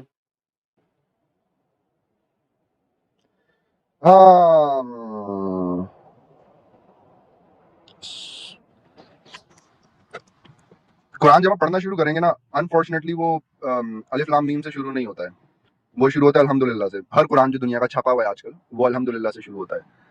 और मुझे आगे कुरान में जाने की जरूरत ही नहीं है। कुरान की अलहम शरीफ अगर आप पढ़ लें पूरी, तो उसमें आपको कई ऐसी बातें दिखेंगी जो अपने आप में तजाद रखती हैं। फिर दुरूद एक ऐसी चीज है कुरान के अंदर कि मुझे उसका कॉन्सेप्ट नहीं समझ में आया, कि मुझे नहीं लगता कि अल्लाह ताला को दुरूद भेजने की जरूरत है किसी पे। और अल्लाह ताला क्यों दुरूद भेजेगा किसी पे? ये लो एडम भाई, ये लो एडम भाई, और बोलो, रूम ओपन हो गई। लाला जी देखिए चैट में बैठे बैठे फरमाइशें कर रहे हैं। जी, तो हाँ अली भाई, आयत वाला कौन सा, की कोई ऐसी आयत हो जो आपको लगे यार ये क्या बेतुकी सी बात है? जी, आप यूनिवर्स की क्रिएशन जब मैंने बहुत छोटा था ना, मैंने उस वक्त पढ़ना शुरू की थी। मुझे उस वक्त नहीं पता था ब्लैक होल क्या होता है और ये बिग बैंग क्या होता है, ये कहाँ से आया, सब कुछ हमें भी इस तरह के सवाल थे। और कुरान ने हमें ये बताया था कि 6 दिन 6 रातों में 6 दिन 6 रातों में जमीन बनी। तो जैसे ही मुझे ये बात पता चल गई ये बात गलत है, 6 दिन 6 रातों में कोई जमीन नहीं बनी और ऐसा हो ही नहीं सकता। ये बहुत पुरानी चीज चली आ रही है, यूनिवर्स हमारी 14.5 बिलियन ईयर्स एक रफ एस्टिमेट के मुताबिक। तो अल्लाह मियां यहाँ पे सीधा सीधा झूठ बोल रहा है। और जिस अल्लाह मियां को खुद ही ना पता हो, तो या तो ये किताब उसकी है ही नहीं, या तो ये अल्लाह जो है बहुत कम नॉलेज रखने वाला अल्लाह है। और ये पूरी कायनात का अल्लाह नहीं हो सकता, ये इंसानों का खुद बनाया हुआ अल्लाह है, कि जिसको यही नहीं पता कि मैंने कायनात कितने अरसे में बनाई। अच्छा, इस पे ना मैं एक लाइन बोलता रहता हूँ कई बार कि खुदा की गैर मौजूदगी में ना खुदा पे थोपी गई है शैतानी आइडियोलॉजी है कि खुदा देखिए ना, नहीं है दुनिया में। खुदा आपको बीमारी देता है। तो ये कितना सिंपल सा कॉन्सेप्ट है ये। अब ये सुनने में बड़ा अच्छा लगता है कि अल्लाह ताला आपको बीमारी देता है, लेकिन अगर आप किसी हॉस्पिटल में जाओ ना और उधर आप देखो ना, 2-2 महीने के बच्चे, 6-6 महीने के बच्चे फेटल डिजीज से गुजर रहे हैं, कैंसर के साथ बच्चे पैदा हो रहे हैं। यार अल्लाह मियां कितने नाइंसाफ हो आप यार, एक बच्चे को आपने कैंसर के साथ पैदा कर दिया, लानत है आपके ऊपर। आप क्यों बीमारी दे रहे हो उसको? इसने क्या किया बेचारे ने आपका? और दूसरी बात ये कि फिर मुझे समझ में आया कि यार ये अल्लाह मियां नहीं दे रहा, ये तो भाई जेनेटिक बीमारी है जो किसी को भी हो सकती है। तो मैं अल्लाह मियां को इल्जाम नहीं देता किसी बीमारी का, समझो, क्योंकि मुझे समझ में आ गया बीमारियां कैसे होती हैं, कैंसर। जबकि अल्लाह मियां कमेंट सबकी पढ़ो एक डेस्टिनी मिनट, पहले ही लिख देते हैं जी, हाँ। कमेंट पढ़ो फरिश्ता लिख पहले, देता है जी। पहले कमेंट पढ़ो। अली भाई कमेंट पढ़ दो थोड़ा सा तो। मैं पढ़ूंगा देखे मैं इधर उधर निकल जाऊंगा। मैंने पढ़ा मैं इधर उधर निकल जाऊंगा। भाई चलो मैं पब्लिक पढ़ बड़ी देता हूँ एडवांस फिर हो भी। चुकी है, हाँ पब्लिक बड़ी खराब। अभी मैंने ना एडम भाई के चैनल पे मैंने कमेंट देखा, वो कोई सचिन देवकर नाम सा कमेंट था अच्छा कि थुकी हुई रोटी तो सुना था, अब ठुकी हुई रोटी भी सुन रहा हूँ, आज से रोटी खाना ही बंद। अच्छा अच्छा, ऐसे वो ही आटा लगा के वो मेस्टरबेशन करना है। जी जी जी जी। हाँ, वही पूरा थुकी था, अब ठुकी हुई रोटी भी सुन रहा हूँ। क्या क्या बोल रही पब्लिक। जी तो भाई ये है, तो देखें अल्लाह ताला को कुछ कुरान की एक आयत जो कि मुझे लगा हो कि भाई ये तो अल्लाह की हो ही नहीं सकती, वो ये है कुरान की 6 दिन 6 रात वाली बात जो है कि मैंने कायनात, वो आयत मुझे लगा कि ये अल्लाह की तरफ से नहीं हो सकती, क्योंकि अगर अल्लाह की तरफ से होती तो वो सही इन्फॉर्मेशन देता कि उसने कितने साल पहले बनाया सब कुछ। बिल्कुल जी। और देखिए कॉन्सेप्ट भी उल्टा है। जैसे हमें बताया जाता है कि देखें जो बिग बैंग है वो कुरान के अंदर बताया गया है, लेकिन कुरान के अंदर अल्लाह पहले जमीन बना रहा है, पहाड़ गाड़ रहा है, फिर नदियां, समंदर और पेड़ पौधे उगा रहा है, उसके बाद आसमान की तरफ रुख करता है, आसमान बनाता है। मतलब कॉन्सेप्ट ही उल्टा है। नहीं, बिग बैंग, मेरा सवाल है इस पे, बिग बैंग हमने सन 1800 कुछ में फाइंड किया कि बिग बैंग हुआ था और ऐसा हाँ, कुछ एक और जगह से वो आया। भी एक थ्योरी है, सुनिए अली भाई, नहीं ये नहीं एक तो थ्योरी है। नहीं, दूसरी बात ये कि जी, अगर हमने वो 1800 में फाइंड किया, तो 1800 से पहले का कोई आलिम दिखाओ जो ये कहता हो कुरान में बिग बैंग है। यही तो बात है कि जो इन्वेंशन होती है, जैसे ये चांद सूरज कुरान के अंदर घूम रहे हैं। जब हाल ही में नासा ने कहा कि जो हमारा सूरज है वो हमारी गैलेक्सी के ब्लैक होल का चक्कर लगाता है, ठीक है, नहीं, तो हर ये भी जगह गलत भाई है। ये अब देखें, अगर आप उस स्टडी को पूरा पढ़ें, हमारा पूरा ये जो मिल्की वे है, ये पूरा मिल्की हाँ वे हमारे गैलेक्सी, हमारे सेंटर में जो ब्लैक होल है सेंटर का उसकी चक्कर लगाता है। चक्कर नहीं लगाता, नो चक्कर नहीं लगाता, हाँ उसकी तरफ जा रहा है। चक्कर नहीं लगा रहा, उसकी तरफ अच्छा जा रहा है। ये है रिपोर्ट, मतलब ये फाइंडिंग्स हैं। चक्कर लगाने अच्छा। इन्होंने खुद लगा लिया है। अच्छा, तो देखिए हमारी इन लोगों ने कितने लोगों को इस्लाम में दाखिल किया कि साइंसदान तो अभी कह रहे हैं कि सूरज घूमता है, और हमारी कुरान में कितने सालों पहले बता दिया सूरज घूमता है। सूरज घूमता भी है, लेकिन वो किसी चीज के गिर्द नहीं घूमता, और सूरज ट्रेवल भी कर रहा है, लेकिन वो घूमते हुए ट्रेवल नहीं कर रहा है, वो एक सीधी लाइन में हमारे ब्लैक होल की तरफ जा रहा है। हमारी पूरी गैलेक्सी का जो सेंट्रल ब्लैक होल है हमारा पूरा, और सिर्फ सूरज नहीं जा रहा मेरे भाई, ये उसके साथ जो 9 सैयारे हैं ना, ये भी साथ साथ ट्रेवल कर रहे ये हैं, भी और साथ साथ में जा रहे हैं। हाँ, ये लेकिन प्लैनेट्स भी साथ साथ जा रहे हैं, और ये पूरी हमारी मिल्की वे गैलेक्सी उस ब्लैक होल की तरफ जा रही है। इट डज नॉट मीन कि उसको वो सर्कल कर रहे हैं। अच्छा, वहां जो तर्जुमे आते हैं वो आते हैं तैरने के, आमतौर पे जो उर्दू में आता है, उर्दू या हिंदी में वो आता है तैरने का, यानी स्विम नहीं, एक और क्या होता है, फ्लोट होता है, क्या होता है वो फ्लोट फ्लोट इंग्लिश में? फ्लोट कर रहे हैं। हाँ, ठीक है। जो हम आम जिंदगी में देखते हैं कि एक जैसे लगता है जैसे सूरज और चांद का एक दायरा बना हुआ है कि चांद वहां से निकलेगा वहां तक जाएगा, खत्म मामला, सूरज वहां से निकलेगा वहां तक जाएगा, मामला हाँ खत्म। ठीक है। अच्छा, उस आयत में देखो, उससे पहले ही वो दिन, सूरज से पहले भी वो दिन और रात बना चुके थे, और ये उनको भी तैरा रहे हैं। हाँ, सूरज को भी पता ही नहीं उसने काम क्या करना है। ठीक है। अच्छा, मैं अपने गांव में, हाँ, जो मैंने कुछ बेवकूफाना आर्गुमेंट सुने थे कुछ बेवकूफों के मुंह से कि सूरज दिन में दिखता है, यानी ऐसा नहीं है कि मतलब सूरज की वजह से दिन होता है ना, नहीं नहीं नहीं, एक सूरज सेकंड एक दिन में सेकंड। दिखता है। नॉर्वे में सूरज जो है ना, वो कह लेंगे 3 o'clock से, अब मैं 3 o'clock कैसे समझाऊं, घड़ी में 3 बजते हैं ना, 3 यूं करके। तो नॉर्वे जी। में तकरीबन 6-8 महीने आपको सूरज जो है ना, वो मैक्सिमम जो ड्रॉप होगा सूरज का, वो 3 o'clock पे होगा। वो उससे नीचे सूरज कभी जाएगा ही नहीं। वो 3 o'clock पे जाएगा सूरज, 3 o'clock से वापस 12 o'clock पे आ जाएगा, फिर 12 o'clock से हुँ। गुरूब होकर वापस 9 o'clock पे चला जाएगा। मतलब वो कभी गुरूब होता ही नहीं 8-9 महीने नॉर्वे में सूरज। तो इसका क्या मतलब हुआ? नहीं, लेकिन मैं सोच रहा हूँ जो हमारे गांव में, और मैं अक्सर भी कई बार आर्गुमेंट सुना हूँ कि सूरज दिन में दिखता है, ये नहीं होता है कि सूरज की वजह से दिन होता है। तो ये ओह! वही अच्छा, बेवकूफाना अच्छा, हरकतें अच्छा। थी कि हाँ, हाँ, हाँ। सूरज हाँ, दिन तो में दिखता है, ये नहीं है कि सूरज की वजह से दिन होता है। ये भी ये हाँ, भी अच्छा है गुरु। हाँ, तो यही बेवकूफाना हरकतों को ध्यान में रखते हुए हुजूर ने अल्लाह से दिन और रात पहले बनवा लिए, सूरज बाद में बनवा रहे हैं। नहीं, तो दिन रात वैसे ही हो रहे थे, दिन रात अगर वैसे ही बगैर सूरज के भी हो रहे थे, तो फिर एक्स्ट्रा एक्स्ट्रा सूरज बनाने की क्या जरूरत है? दिन रात का काम तो चल रहा है ना। अभी सूरज क्यों है फिर? अगर ये दिन इसकी वजह से नहीं है, तो सूरज है क्यों फिर? हुँ, बिल्कुल। तो 10वां सवाल किया जाए अली भाई श्योर आपसे? जी, मैं रेडी हूँ। जी, आपके नज़रिए से इस्लाम का बेस क्या है? इस्लाम का और इस्लाम को आपने कितना समझा? इस्लाम का क्या क्या है? फैज बेस बोले तो समझ गया। हिंदी में आधार बोलते हैं। जी, जड़ जड़, बुनियाद, बुनियाद, बुनियाद। बुनियाद ओह, बुनियाद। या इस्लाम की बुनियाद, इस्लाम मैं आपको बताता हूँ, जितना मैंने इस्लाम को पढ़ा है और जितना मैंने इस्लाम को समझा है, मुझे अपने नजरिए में ऐसा लगता है कि एक आदमी था, किसी वक्त में मौजूद होगा शायद वो, और उसने अपनी आइडियोलॉजी से मुनासिब, उसने अपने दिमाग से ये मुनासिब समझा कि मुझे इस इलाके पे रूल करना चाहिए। मेरे ख्याल से मोहम्मद का ये प्लान ही नहीं था कि वो कोई रिलीजन बनाएगा। तो ये जो रिलीजन इटसेल्फ बन गया है, इसको मैं कहाँ तक लेके जाऊँ? सारी सी बात है, 1000 साल तक पहले लेके जाऊँ या 1400-1500 साल पहले तक लेके जाऊँ? तो जी, इस्लाम एक ऐसा रिलीजन है जो आपको फॉल्स होप देता है कि अगर आपके पास दुनिया में अगर कुछ नहीं भी आपको इंसाफ मिला, तो कोई बात नहीं, आपको आखिरत में इंसाफ मिल ही जाएगा। और जो कि गलत है, क्योंकि आप अपने इंसाफ को दुनिया में क्यों इंश्योर नहीं कर सकते? क्यों आपको मरने के बाद इंसाफ चाहिए? अभी क्यों नहीं मिल हुँ, सकता इंसाफ? तो ये इस्लाम का बेस है कि मरने के बाद की जिंदगी असल जिंदगी है। तो दुनिया में आपके पास चाहे सख्तियां हैं, चाहे कुछ भी हैं, इस्लाम का बेस ये लाइफ नहीं है। इस्लाम की बेसिस है नेक्स्ट लाइफ। उस लाइफ पे बेस हुआ हुआ मजहब है ये इस लाइफ पे बेस हुआ मजहब नहीं है। जो हमारी करंट जिंदगी इस दुनिया में हम जी रहे हैं, ये इस पे बेस नहीं करता रिलीजन। ये पूरा का पूरा रिलीजन बेस हुआ हुआ है आफ्टर लाइफ पे। सारे कॉन्सेप्ट वहीं पे जी, हैं, सारे रिवॉर्ड्स वहीं पे हैं, सारी जी, हाँ। सजाएं वहीं पे हैं, सब कुछ वहीं पे है। ज़िंदगी कैद खाना है और असल ज़िंदगी मरने के बाद है। जिंदगी कैद खाना है, और इसमें से जितना जल्दी हो सके निकलो। और निकलो। बम बम फाड़ के निकलना पड़े तो बम बम फाड़ के निकलो, लेकिन जल्दी निकलो। बिल्डिंगों में घुसा दो जहाज, लेकिन इस दुनिया से निकलो। अच्छा, मैंने एक अरेबियन का वो देखा था, वीडियो था।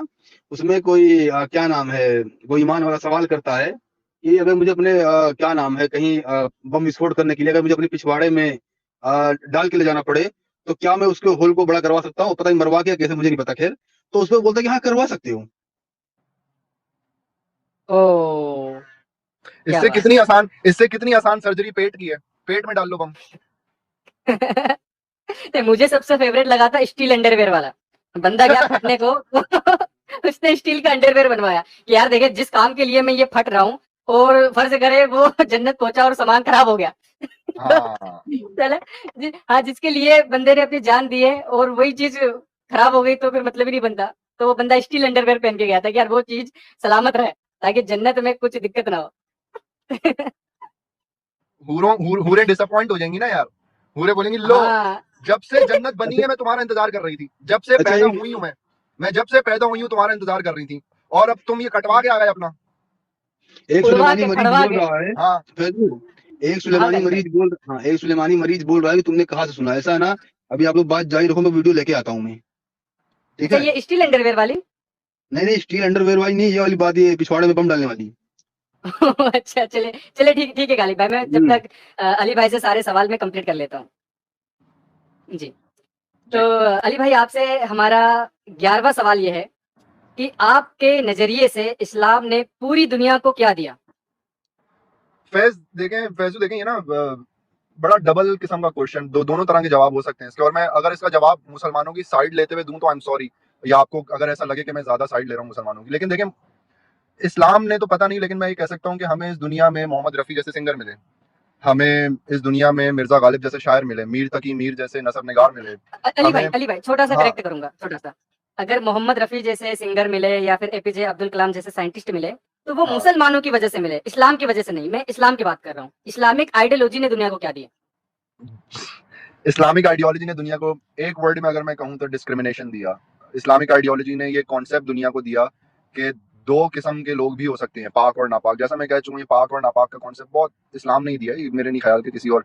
प्योर इम्प्योर है दूसरे मज़ाहिब में भी, लेकिन वो इतना एक्सट्रीम नहीं जाता प्योर इम्प्योर का कॉन्सेप्ट कि you can not touch me और you can not eat with me, मैं तुम्हारे साथ खाना नहीं खाऊंगा। इस्लाम ने दुनिया को जंगो जदल दिया एक हद तक। इस्लाम ने दुनिया को एक साइंटिफिक एज भी दी, लेकिन फिर वो वही बात है कि उस साइंटिफिक एज में जितने मुसलमान थे उनको मुतज़ल्लिलीन बोला जाता है। इमाम गजाली आया और फिर उन्होंने उन मुसलमानों की वाट लगा दी, किसी को जेल में डाला, किसी को फांसी चढ़ाया, किसी को सूली चढ़ाया, किसी पे कुछ मजालिम किए। तो इस्लाम में आप कह लें कि इस्लाम ने प्रैक्टिकली तो दुनिया को कुछ भी नहीं दिया जी, क्योंकि दुनिया, कोई रिलीजन दुनिया को कुछ दे ही नहीं सकता इस तरह। इसलिए इस्लाम यार ने भी कुछ लेकिन नहीं दिया सिवाय बुरी चीजों अली के। भाई, आप कह लें कि वॉर्स, बहुत सारी वॉर्स आप देख लें, मुसलमान आपस में जो लड़ रहे हैं, अफ्रीका में जो जंगें चल रही हैं आपस में कबीलों की, आप ये देख लें कि उसके पीछे बेसिस आपको निकलती है आइडियोलॉजी, रिलीजियस आइडियोलॉजी उसके पीछे बेसिस निकलती है। तो मुसलमानों ने काफिरों को शायद इतना ना मारा हो जितने 50 साल से ये आपस में इतना एक दूसरे को मार रहे हैं, सिर्फ इस्लाम की वजह से।